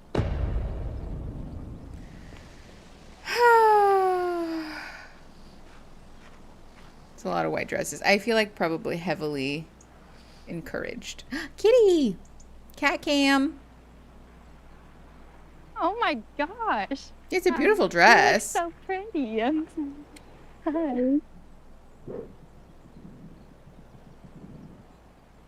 Hi. This is crazy. How do you feel? Overwhelmed. It literally You look so pretty looks in like a that. wedding. I'm sorry, I can't get over it. Oh, thank you. I'm spreading my sparkles on you. I love it. You make me sparkle. Oh, you look beautiful. Thank you. I'm shaking right now. There's a cat. Is that a bad sign? Yeah. Last night I felt like I would just keep. Did somebody say, is that a bat? Hold on. Rewind. What? There's a cat. Is that a bad sign? Yeah. There's a cat. Is that a bad sign? And then she said, yeah. What? Black cats are not bad luck. I hate that. Ugh. All right, hold on. I'll show you guys the dress in 2 seconds. We're at 33:30. Woof. Okay, pressing play in 3, 2, 1. Last night, I felt like I would just keep going around in circles on like what I wanted to do today. This feels like normal speed to me. I came in here so sure, and I issued you the ultimatum, but this experience has opened a lot of doors to things I didn't even know I needed to work on. Excuse. I did write you something, and I want to read it. Okay. Oh, no. Not the letter. My honey, I can't believe we are here. This entire 4 years has been nothing but pure bliss. You always show up with a smile on your... Sorry, what? These 4 years have been nothing but bliss. Every single confessional that we have recorded for this show would like a word. Literally every time they talk about their trial marriage, their relationship before this, everything that they have talked about in regard to their relationship has been trauma, turmoil, fighting, crying, upset, hurt feelings. Should we break up? Maybe we shouldn't. I don't know. I'm confused. You're not good for me. You're not enough for me. You're too, like, can we just, yeah, that's a hello if I've ever seen one. Ay, ay, ay. If there's a cup of tea, I guess it would be Pure Bliss. Yeah, Pure Bliss is like the name of a inexpensive fragrance. That's like a teenager perfume, Pure Bliss. Yeah, or like a deodorant. Pure Bliss by L'Oreal. Yes. Yes. I was literally about to say that too, Amelia, or it's a vibrator. Or Pure Bliss is like the name of the newest vibrator. Locker room smelling like sweat, Pure Bliss. I like it better as a cheap fragrance. I do. Anyway, sorry. Let's keep going. 24:15, pressing play in 3, 2, 1. Face and so much love for me since the day I've met you. Sometimes I struggle with thinking I deserve someone as pure as you, but then I'm reminded by you every day of how much love I do deserve. You always uplift me and push me to be my best. I want to always remind you and show you how much I love you because my heart has been yours since we met. I'm in front of you now and you're looking beautiful as ever because I knew you would. How'd you know? We have a big decision to make. I love you more than anything and you deserve the world. Whether that world is with me or without me. Our channel mascot Just know I has will joined always us. be your biggest supporter in life, no matter what. I'm crying. I hate crying. I'm so thankful for my life with you, and you've shown me a whole new way to life that's exciting and worth living for. You're amazing, Marita, and don't ever forget that. That was beautiful, and this is the emotion I need from you. I know, I just have a hard time showing it, and I've worked on it. Even now we're Everything fighting. that I want with you. Same. I definitely couldn't imagine my life without you. Am I someone that you see being with forever? Am I your forever? I want you to be my forever. I can't imagine a life without you. Which is why I'm still here, which is why I'm still trying, giving my all. I still have this fantasy in my head. I'm obsessed with love, and I want that with you. Okay, but this is the thing, is that it's a fantasy. We have this made up vision of what we want the relationship to look like, and the real relationship will never measure up to that because we're like so far down the river of disappointment that there's no, I really feel there's like just put it out of its misery. Distorted piano. I know. I object. Oh, this is nonsense. Nonsense. Yeah. Denial is a river in Egypt. Your girlfriend is gay, and also, not that that matters, but very much not good as a partner for you specifically, so please just break up with her. Pizza Eggy. Okay, anyways, 26:13, pressing play in 3, 2, 1. You do deserve all the love in the world. Have you been truly happy this past couple months with me? No. This experience has finally given us the tools necessary to fix. Like, it's all the right answers, but then it's like we choose the wrong thing. This feels like the SpongeBob thing where Mermaid Man is like, is this you? Is this your picture? Patrick's like, yeah. Is this your name? Yeah. Does this belong to you? Yeah. Well, I found it in here, so therefore this is your wallet. And he's like, no. Are you happy with me? No. Are you showing me the emotion that I want? No. Has our relationship been good? No. Let's stay together. Please marry me. Somebody make it make sense. Make it make sense. Oh my God. Allie, that's incredible. I would actually cry laughing if one of my clients brought up the SpongeBob thing, the Mermaid Man thing. I almost called him Mr. Man. The Mr. Man thing. Okay, anyways. Let's keep going. Let's watch this be disappointing. 26 minutes and 28 seconds. Pressing play in 3, 2, 1. Figure out ourselves and what we need. What if I'm holding you back from finding a love that you want? That is the question. My gut and my heart is telling me to do one thing, but my head's like, do another thing. Which is a sign that we shouldn't get married, at least. Even if you choose to stay together, like an engagement. We shouldn't be together. It's not right at this point in time for us.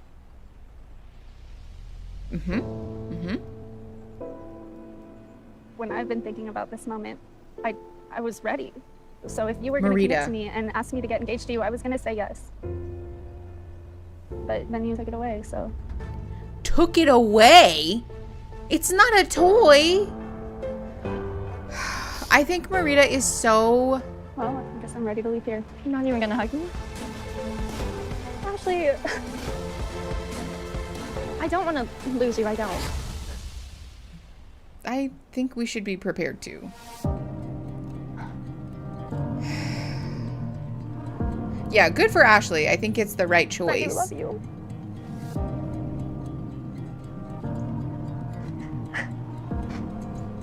Honey, I know you love me. This is so tough.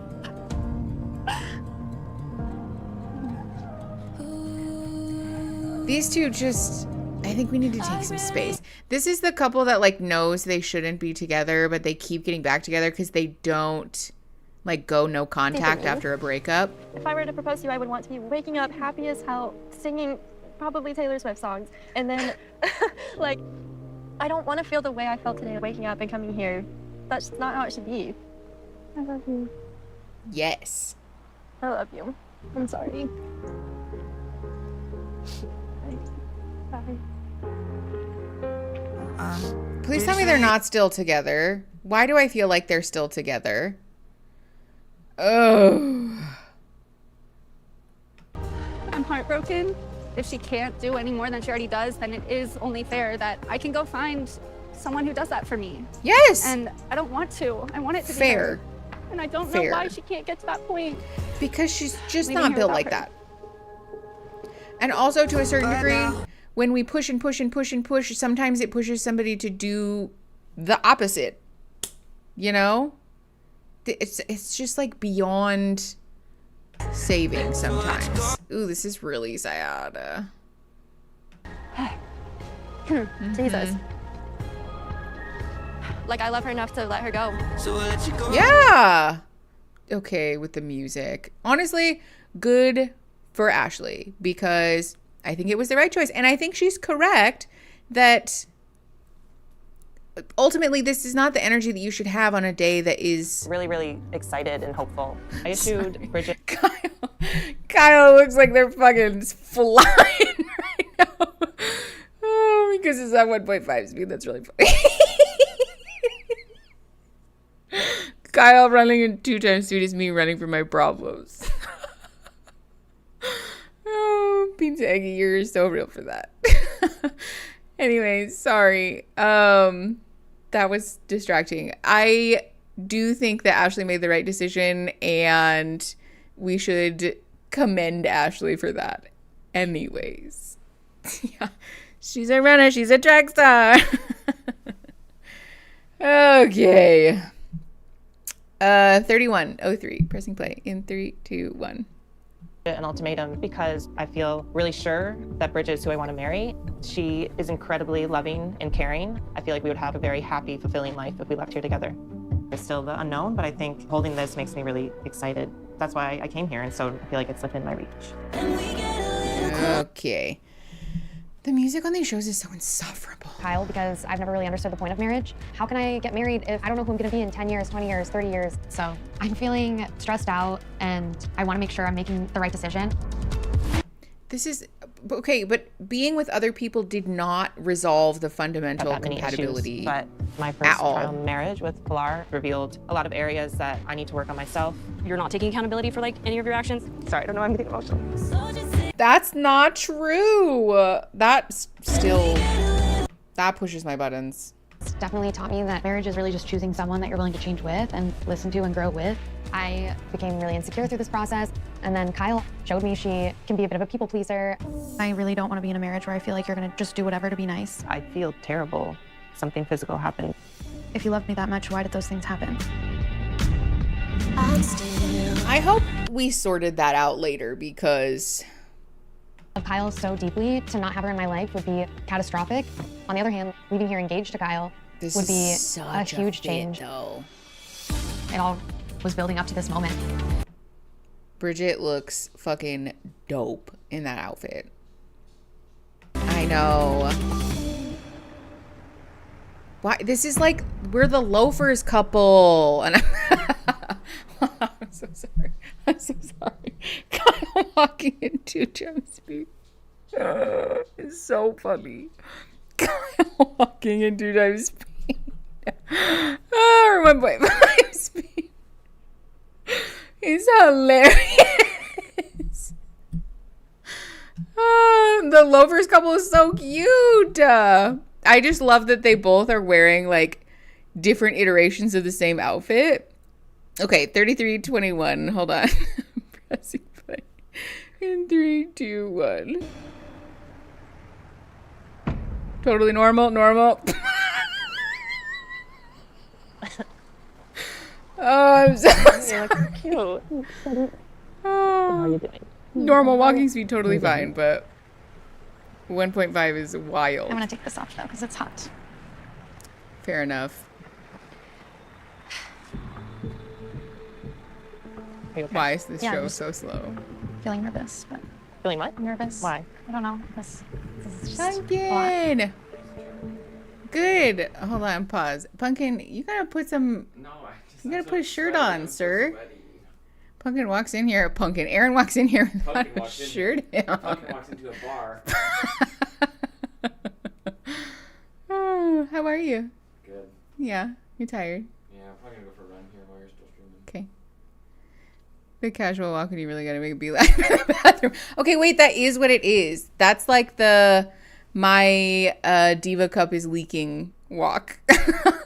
Gotta, walk as fast as I can without like separating my legs from one another.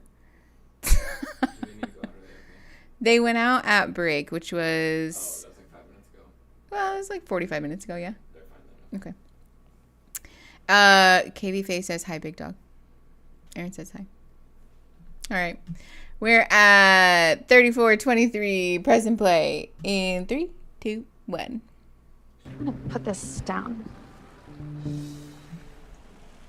I love you so much. Yes, I love you too. And I'm very happy to be here with you. The water flowing so fast is hilarious. And I just appreciate you so much for doing this with me, Yeah, it was hard. We worked through a lot of stuff over the course of the whole trial marriage, and I feel, I don't know, really happy. A lot of challenges came up that were new to us.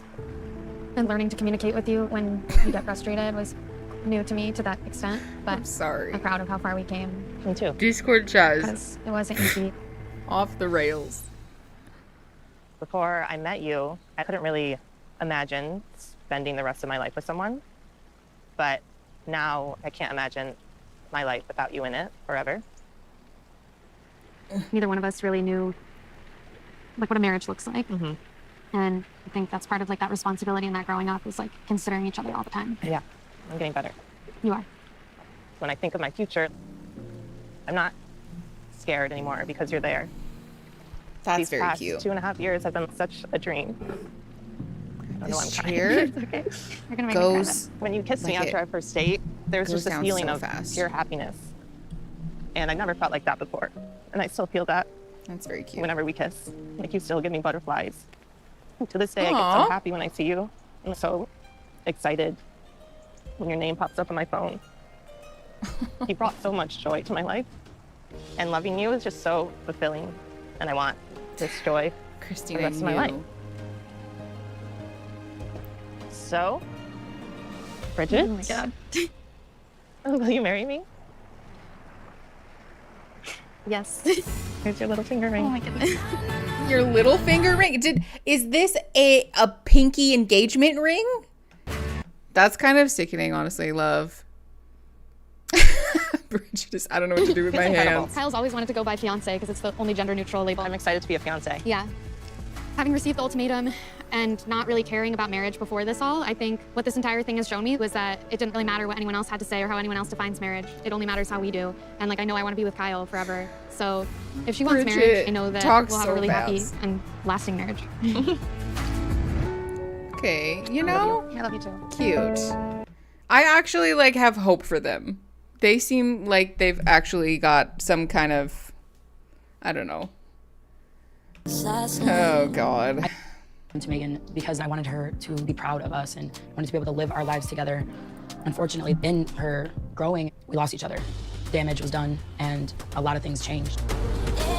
She makes it sound like Megan disappeared, like Megan went on the lam or something. But it's not just up to her anymore. It's also now, is this what I want?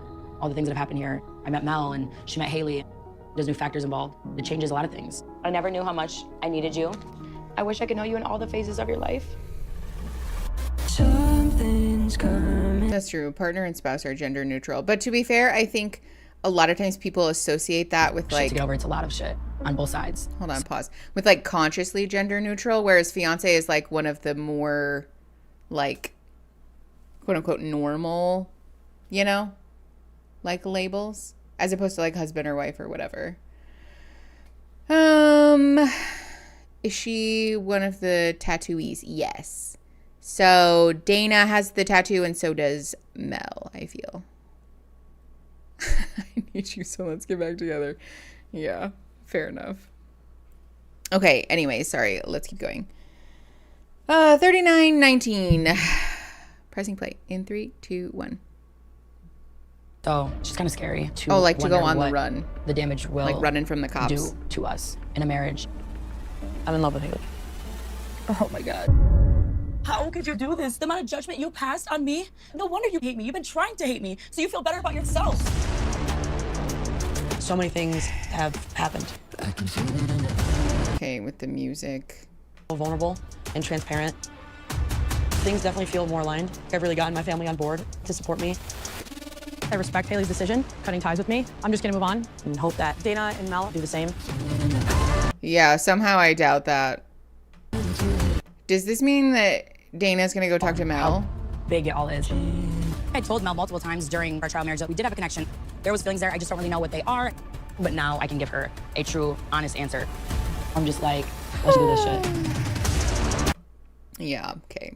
Can we please, with the lead up, like, let's, come on. Look good. Mel looks like a giddy. I'm feeling. I'm gonna throw up any second. Cool. Okay. The level of How do you excitement feel when is. you throw up? What do you mean why? You're just nervous? Yeah, in my stomach, in my fingertips. I was going through myself. Listen, I'm not Dana's biggest fan whatsoever, but if somebody was like, let's go have this difficult conversation standing in the mulch while you're wearing pencil thin stilettos, I'd be like, no, I will not. We can have this conversation standing right here on the concrete. Thank you. Hi. Hello, little pup. How are you, girl? We have a puppy. We have a puppy in the room. Megan just said she was in love with Haley. Wait.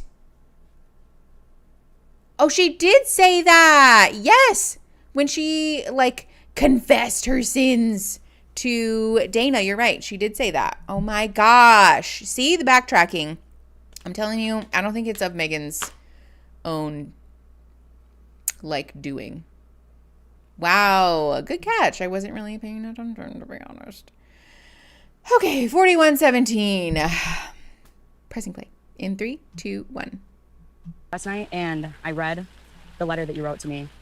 I think it's probably the most beautiful letter anyone's ever written me. I haven't really thought about our time, I guess like the way it was between us in a while. I forgot how cared for I felt by you. It made me remember how close we really were. I forgot how real everything was. And it made me realize maybe you didn't forget as much as I did. It was all real to me. Like, you mean the world to me, truly. I don't think I'm gonna meet another Dana the second I saw you. You felt very safe to me. You felt like just someone that was gonna be important. Yes, I was scared and I had fears, but I wasn't ever gonna let them dictate how I treated you, the things I felt for you. I just care about you that much, you know? And I don't want to make this harder on anybody than it needs to be. We have both admitted having feelings for one another. There's something there, we have a connection. But I don't have the capacity to open my heart to somebody else when I'm in love with somebody else. That was the most confusing sentence. No one could ever replace the spot you hold in my life. You're someone who knows me in ways that so few people have ever known me and probably ever will. I'm going to love you forever. I'm gonna put my emotions aside for the moment and... What? What is this disclosure? Listen, let's be clear. As a polyamorous person, I'm not saying that you can't be in love with two people, because that is invariably true. And the like, so we're openly acknowledging then, Dana's openly acknowledging that she at least loves Mel or is in love with Mel in like some capacity, but it's sort of coming off like, I don't want to be with you because I'm already in love with Megan. I am so sorry. You guys are listening to my body involuntarily burp. Like, I am trying not to, and they're like, it's happening. Hold on. Oh, okay. Y'all, that scared me. You can't do that. I thought my stream closed itself on Discord. But okay, yes, first of all, if Megan had said that to Haley, Dana would absolutely lose her liquid shit. But also then, so like, what's the gameplay here? I don't understand why we're saying this. So I want to be with Megan and therefore I can't be with you, but don't worry, I love you so much. You have touched my life in ways that no one else ever has and know me better than anyone else in my whole life ever has or ever will. You're saying this to the person that you're not choosing to be? I don't understand that. This is the most ridiculous. It feels like we're just kind of saying stuff at this point. 4256. Pressing play in 3, 2, 1. I'm just gonna take this as this could be the last time we talk to each other. You don't want a friendship with me? No. What made you come to that? I'm not saying that to hurt you. I don't think you're trying to hurt me, but I just think you're a liar. Okay. Like, you're literally a liar. That wasn't the decision I had coming in here, no. By hearing what you have to say, and what was the basically decision you saying had coming that, in here? What was your things proposition? meant more for me than they did for you. It's like, why would I? Is that what I just said? Because I don't think that came out of my mouth. That's what I'm taking it as. No. Hold on. This at 1.5 speed is going to make my head spin. We're going back to 1.25. Whoa. Yeah. That was too much. Let's rewind by 10 seconds because also, again, I'm not either of these people's biggest fan, but for someone to say like, okay, if that's the case, then I don't want to have a friendship with you. Super valid. That's exactly what Haley just did. There's no problem with that. But Dana is personally insulted by this. Very like, I want my cake and to eat it too. 43:17-ish. Pressing play in 3, 2, 1. By hearing what you have to say, and what was the basically decision you had saying that coming in like, here? What was your things proposition? meant more for me than they did for you. It's like, why would I? Is that what I just said? Because I don't think that came out of my mouth. That's what I'm taking it as. No. I'm saying that there's a lot more for me that I need to unpack there because I don't think I processed any of it. So don't do that. What was the way that Dana consistently tells other people how to feel, what to think, what to say is so problematic. It also is this whole situation is like very frantic. Like, no, you're my backup option. Please don't leave, basically, is what I'm taking from this. Yes, I think she was hoping to keep both. Because we're very complimentary. There's a lot of flattery up front, followed by a rejection, like a soft rejection. And then when Mel is like, okay, then for that reason I'm out, Dana's like, no. Hold on. What were you going to say? Tell me what you wanted, because that's not what I'm saying.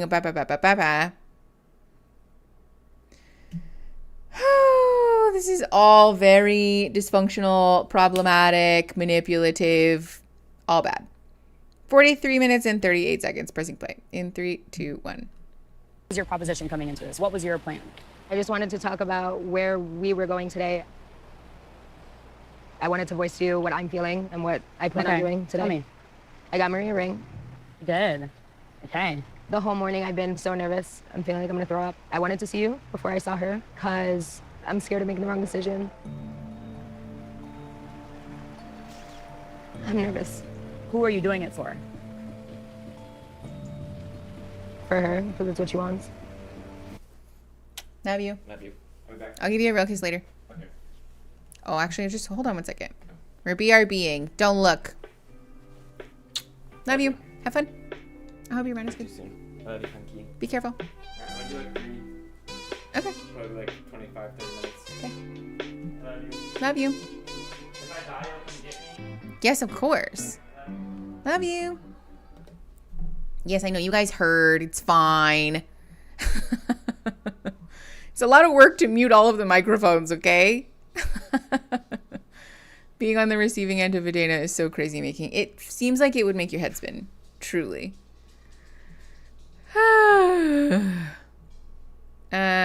Basically, yes. Okay, so Snow Sprite in Discord said I wanted to check with you before I propose to someone else. It does sort of read as I'm planning on proposing to Marie, but I wanted to check with you in case you showed up here to say, oh my gosh, please no, don't marry her. In which case I think Mel was prepared to run.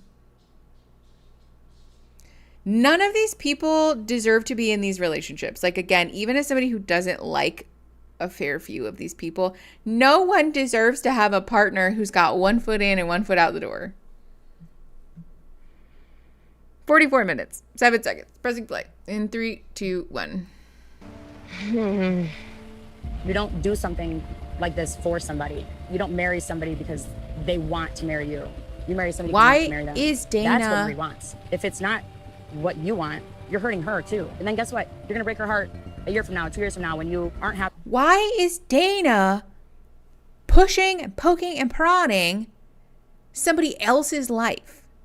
But also, yes, Christina's like, pot me kettle. Very much. What are you talking about?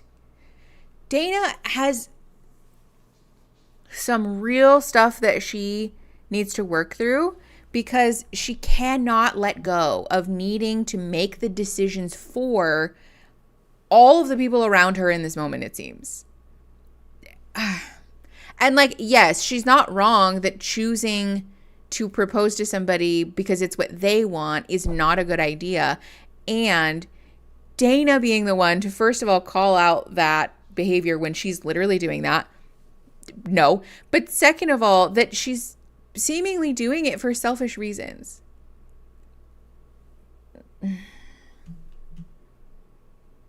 "44 minutes and 38 seconds. Pressing play in 3, 2, 1. And you sabotage your relationship. You need to figure out what you want.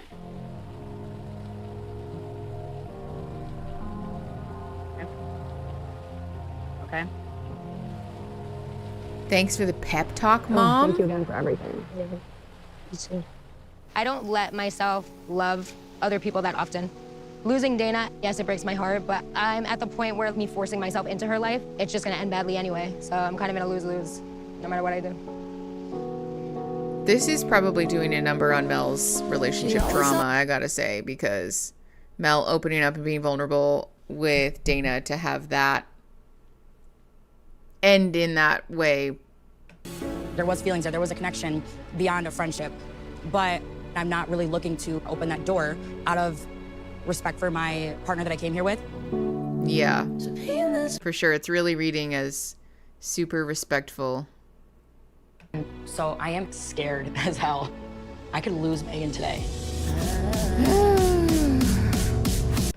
I just... Hi, babe. You look so good. Last night. It's okay. Yeah. How are you? Ate a whole tub of ice cream. Really? I honestly didn't know how you were gonna be like affected after talking to Haley. It's a long story. We don't have to talk about it right now. No, we're gonna talk about it right now. I basically told Haley, if you ever want to be friends, you have to talk about that with Dana, and you owe her an apology. Wow. Do you feel like it was authentic to you, though, or did you do it for me? I did it for me, and I did it for us. And I appreciate you, and I'm proud of you. Yeah. How about?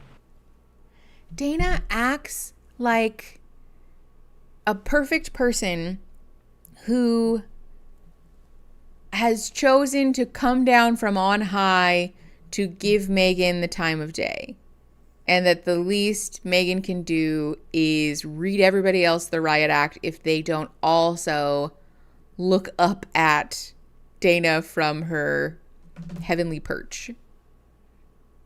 It's a very odd posture to take for someone who has openly admitted that they have a lot of stuff that they are struggling with. I also want to point out that this is a different iteration of the same issue that they had when they came in here. Dana saying, Megan doesn't respect me, Megan doesn't love me because she won't swear off her relationship with her parents because they don't accept that Megan is queer, that their relationship as a queer couple is legitimate.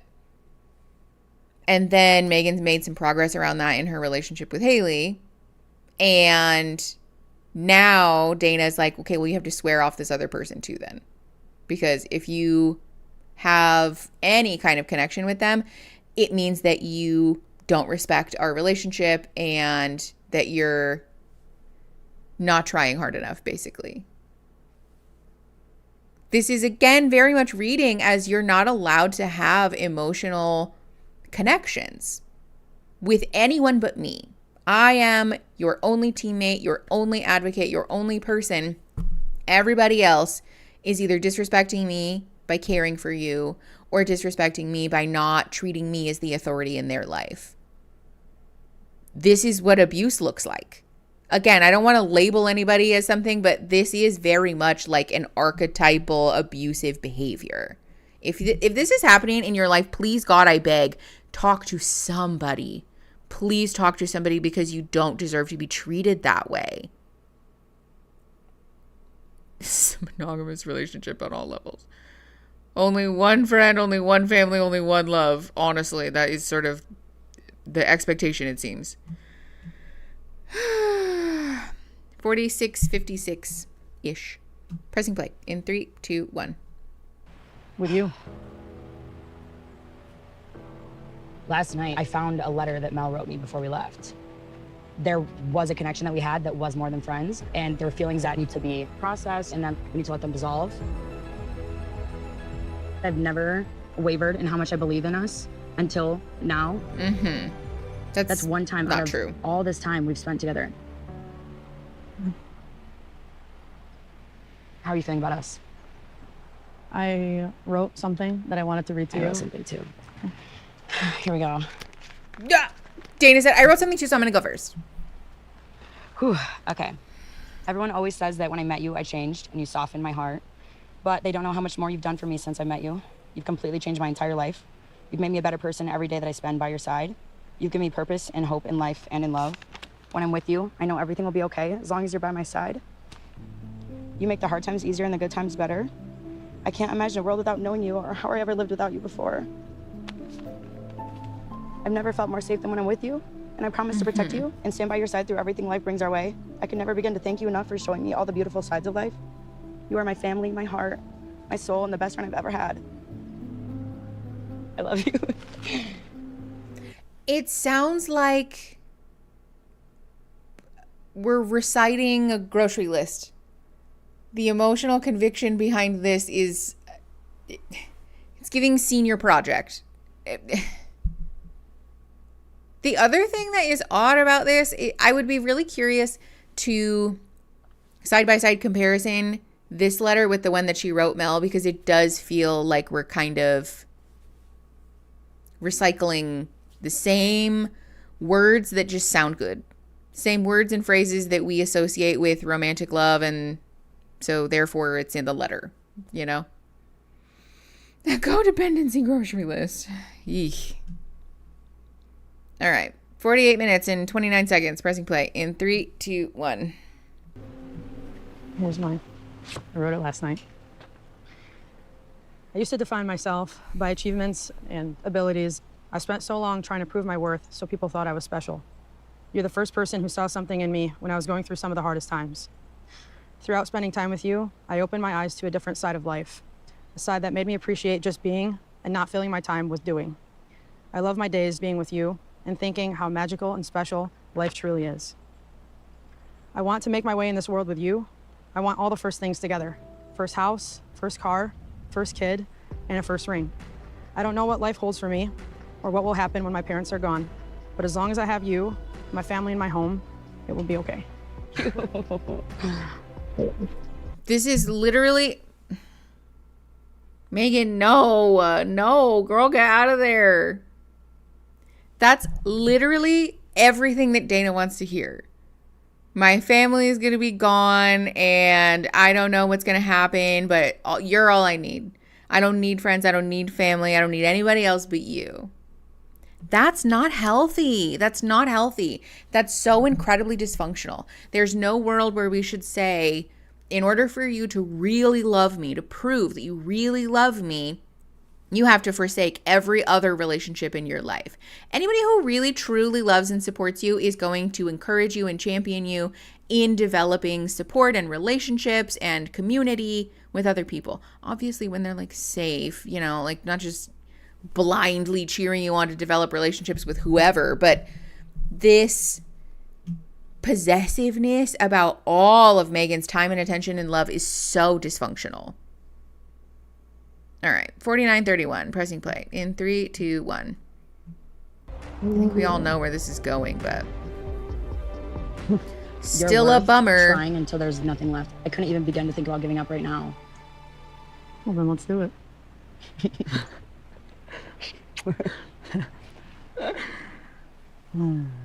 Dana, will you marry me? Yes. Wow. Say what you will about some of the other couples, but there was genuine excitement.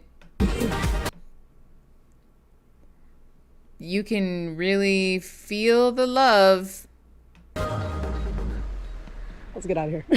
Wait, I have something to ask you, though.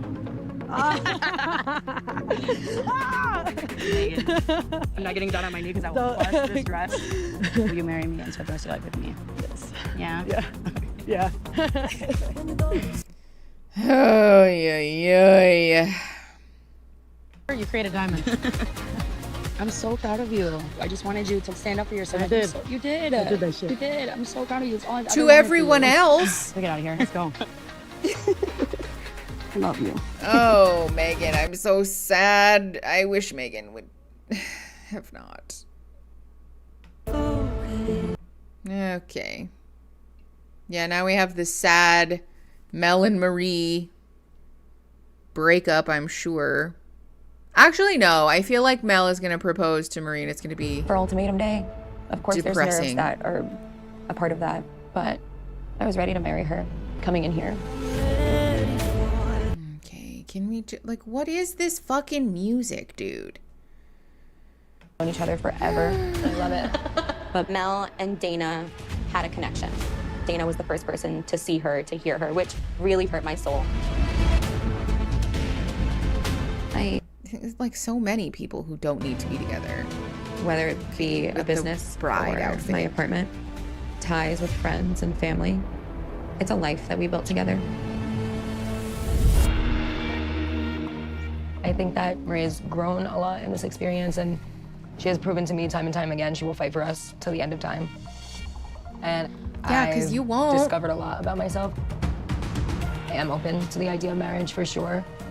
And to me, home is not a place, it's a feeling. And Maria always makes me feel like home. 4 years of being together, it's a daily choice to choose one another, and every day is different. That is not a good take. And also, I think, very revealing about where their relationship is. Quality time doesn't mean working together. Quality time is spending time with one another. We have this great foundation now. Yeah, it's really reading is great. It is, for sure. All the feelings are happening all at once. I'm literally still trying to figure out whether or not I want to propose, but there's no more time. I hope that Marie watches this back and is like, yeah, hi, what the fuck? You didn't know if you were going to propose to me 5 minutes before? Hi. Hey. You look lovely. Thanks. You look beautiful. I missed you. I miss you too. I had a lot of words to say, and now I'm like... I can see it on your face. What's happening up there? Everything. I know. Everything. I know, baby. I'm very nervous. I know. I did learn a lot about myself going through this whole experience. I'm able to be way more open with you than I ever was. I know I was always scared of like hurting you and scaring me away. I value how honest you've been. Not all of it is pretty, but it's worth it. You're worth it. I wholeheartedly feel like we can get through and get over everything. You deserve so much happiness. I really felt very up and down. There's moments when I'm so sure I couldn't walk away, and I didn't want to spend a day without you. And then there's days when I think to myself, it would be a disservice to you for us to try so hard and not work. What? Because we've toiled away, I have to propose to you. Since the beginning of this, knowing where we came from 4 years ago. You're pretty special. You think so? I know so. I definitely know so.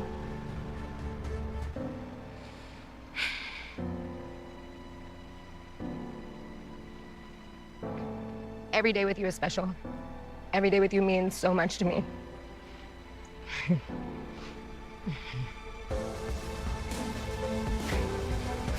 You and I have put so much time into this, and no matter what I'm scared of, and no matter how scared I am to do this, I know I just want to do it with you. I can't tell if these I feel are really lucky to have you by my side. Tears of sadness or tears You of always said joy. you're the most simple person, and you don't need anything insane or crazy. Right. Please no. I knew it. I fucking knew it. I knew that she was gonna fucking humiliate her. I could feel it that we were gonna do this. It's like she has to neg her. Like she can't help but fucking shit on her one last time. I fucking knew she was gonna pull some shit.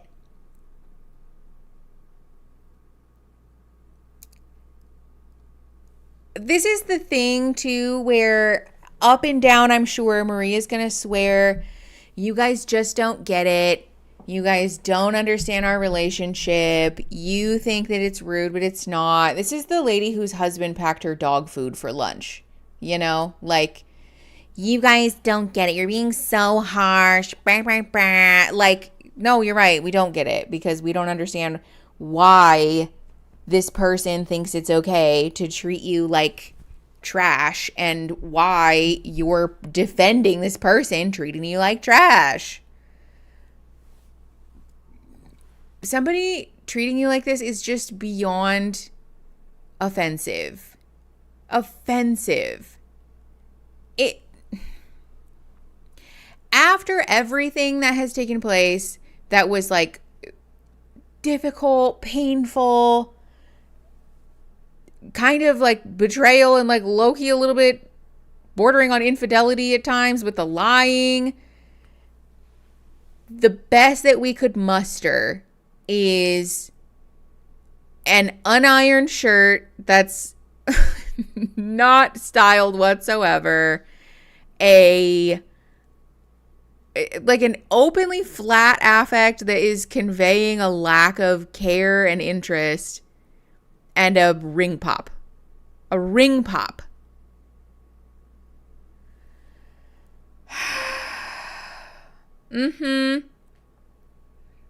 Yeah. It is giving straight couple. Hold on. As somebody who doesn't wear makeup or do my hair or like dresses, I'd never pull up on someone I cared about. And I know this. Yes, exactly. I don't wear makeup. I hate wearing fucking dresses. I will never wear heels again if I can help it. Look at everybody else. Everybody else who was wearing outfits that weren't dresses. Even Ashley showed up in like business cash, but clearly made an effort and treated today like it was something that mattered. Even to tell Marita, I don't want to fucking be with you, or I'm not ready to propose to you anyways. Wore something, clearly like cared and tried and put some effort into a moment that is significant. And Mel showed up with a ring pop. And less emotional investment for the person that she's supposedly proposing to than the woman that she was hoping she would like run off into the sunset with, I think. All right, let's watch Mel do the mental gymnastics to say that she totally loves this. 46 minutes, 52 seconds. 56 minutes, 42 seconds. Pressing play in 3, 2, 1. I got you this. Ring pop. A sour one, no less. And made her open it. And put it on. It's lovely. Thank you. I feel like a gangster now. All jokes aside, I'm sure today, I could be unsure tomorrow, but then I'll be sure the next day, and then I'll be unsure again the next day. And I don't want to promise you that you won't ever have doubts as well. Agreed. I just want us to be able to work through those and to be able to be there for each other and to just know that at the end of it, it's you and me, no matter what that looks like. This is... Marie Angeline. Stop! Will you marry me? Today, every day, tomorrow, just answer quick because I'm gonna throw myself in that lake very soon. Yes, please.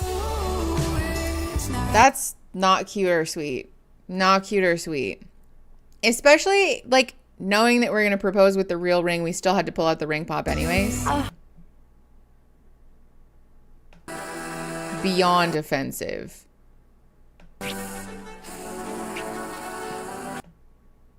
Yeah, I'll regret this tomorrow. And say yes quick before I run away. All right. Oh, okay. These are mine.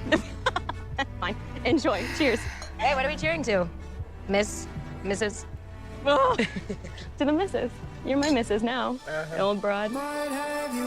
It's just so filled with resentment. No. I did. I said yes. And you also have lipstick all over your face. Here. Take it off. Take it off. That was beautiful. You know? And you expect that? No. I love you.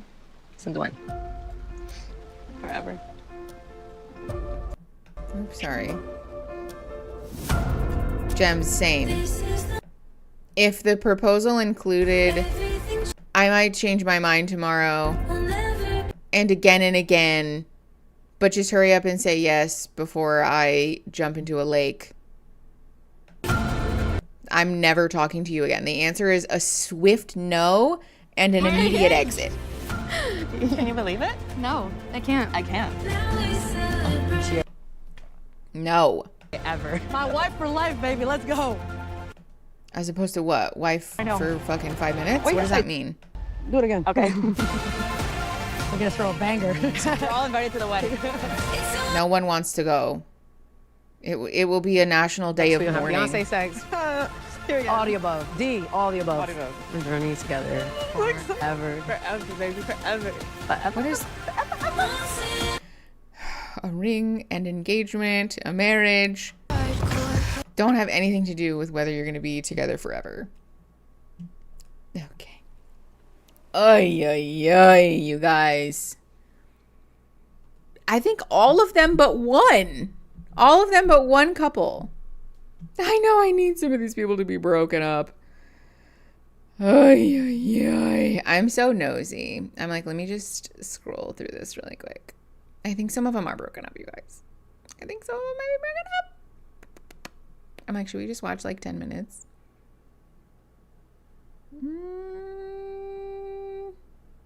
Are we going to get anything good in the first 10 minutes? Let's just watch like 10 minutes. We're not watching the whole episode because Aaron and I are going to have free time. Aaron and I are actually going to have fucking quality time for once. But we're watching the first 10 minutes. We're skipping the intro though. Okay, pressing play in 3, 2, 1. Oh, it's muted. Oh, not this woman. We don't need that. The term. And today we are diving in to find out what has unfolded since the We know what a reunion is. Thank you. Hi. We're well aware. Taking the leap and getting engaged. And I can't wait to. You all look amazing. Thank you. Thank you. This season ended in an unprecedented 5 out of 6 couples taking the leap and getting engaged.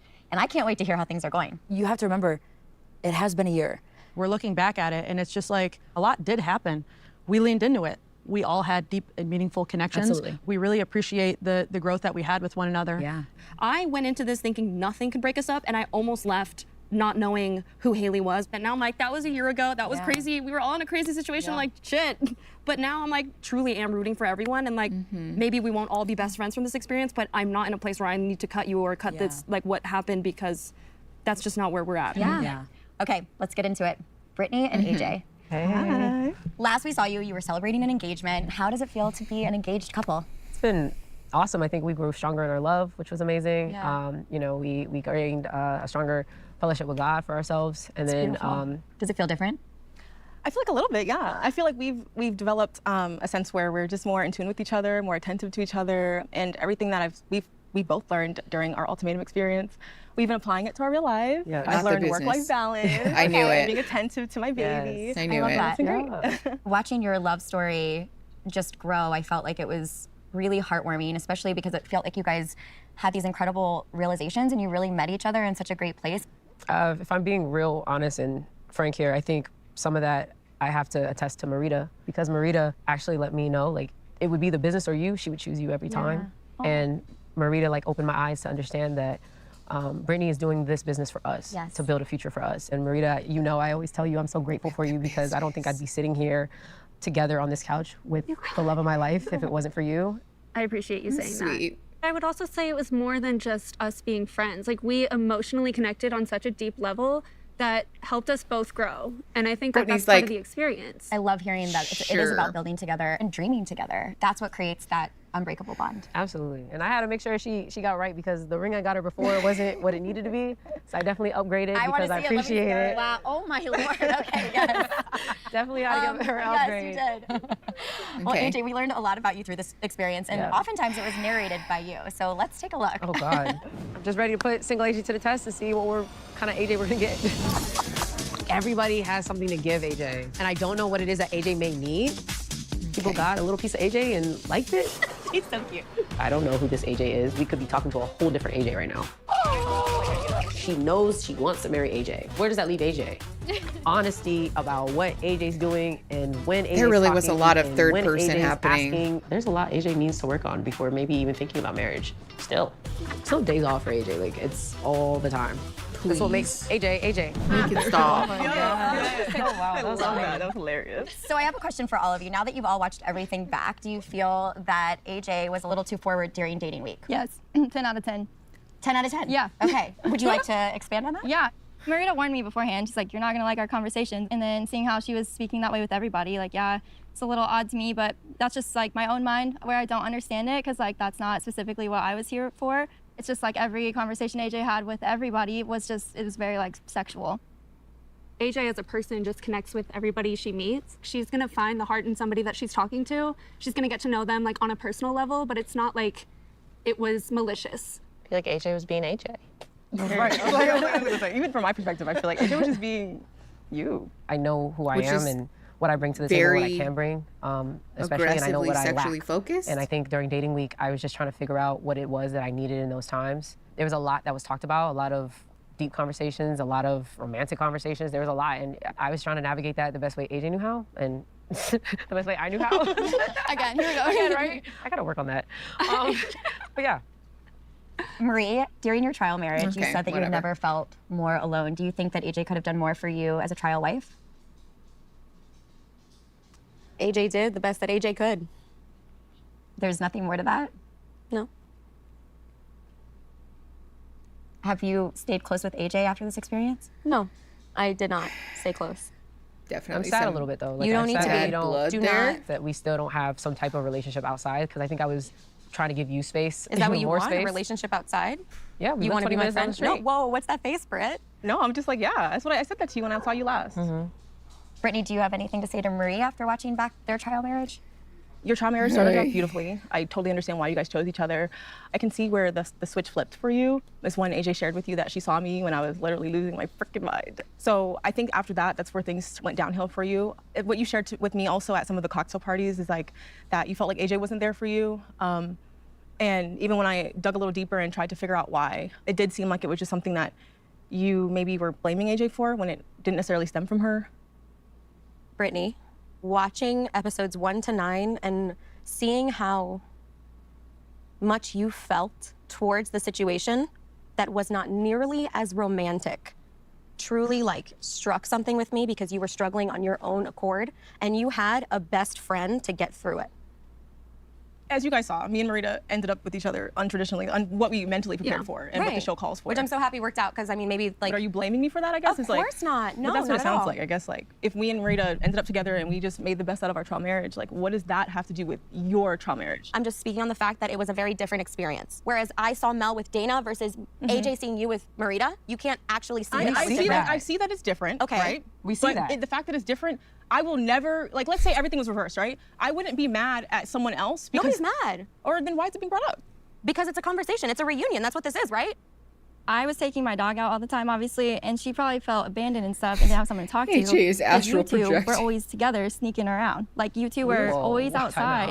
Like not being, No, you time out. guys owned up to it. I think what Marie's trying to say, and correct me if I'm wrong, and also I don't want to speak for you. I would love to correct you if you're I wrong. think you're trying to get at the fact that you guys were continuing to see each other. And so you had each other in some way as a support system. I was very transparent with Marie about everything, about what was going on and what me and Brittany were doing, like as far as And that's us seeing great. each other. Because Yeah. right now she's my priority as my trial marriage wife, and I asked, and I said, are you okay with this? Respect is above And all. if you can truly empathize on that notion, both of you, as a couple, as a unit, as a Mrs. and Mrs., if you can truly empathize on that notion, you will fully 100% see where I'm coming from.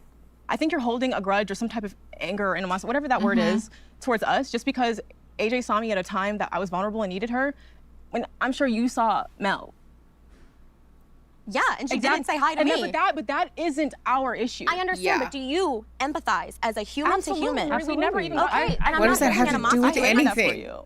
Like truly, like that wasn't okay. Like I even Right, told and Mel. I don't understand why Marie is mad at AJ and Brittany because Mel was a shitty partner. I understand that AJ was not a great trial marriage partner, and I think that's totally valid. But to say Marie didn't support me, but you two were supporting each other, and so therefore I'm mad at you two is nonsensical. But also, I'm not mad though. I'm not mad. I don't care even, but I'm going to bring it up. I'm confused. Marie did show up ready to fight. Yeah, they didn't commit to the experiment. Pfft, whatever. Okay, let's just keep going. 10:09. Pressing play. 3. Just at the end of this conversation, then we're done. Okay, pressing play. In 3, 2, 1. Not that wasn't speaking okay. on whether or not, I'm just speaking on the fact that it was a very different experience. I'm not attacking anyone. I'm speaking as clear, concise, empathetic as possible. I'm trying to be so soft with everybody because there's a lot in me right now, which anybody who watched episodes 1 to 9 will understand why. Yes.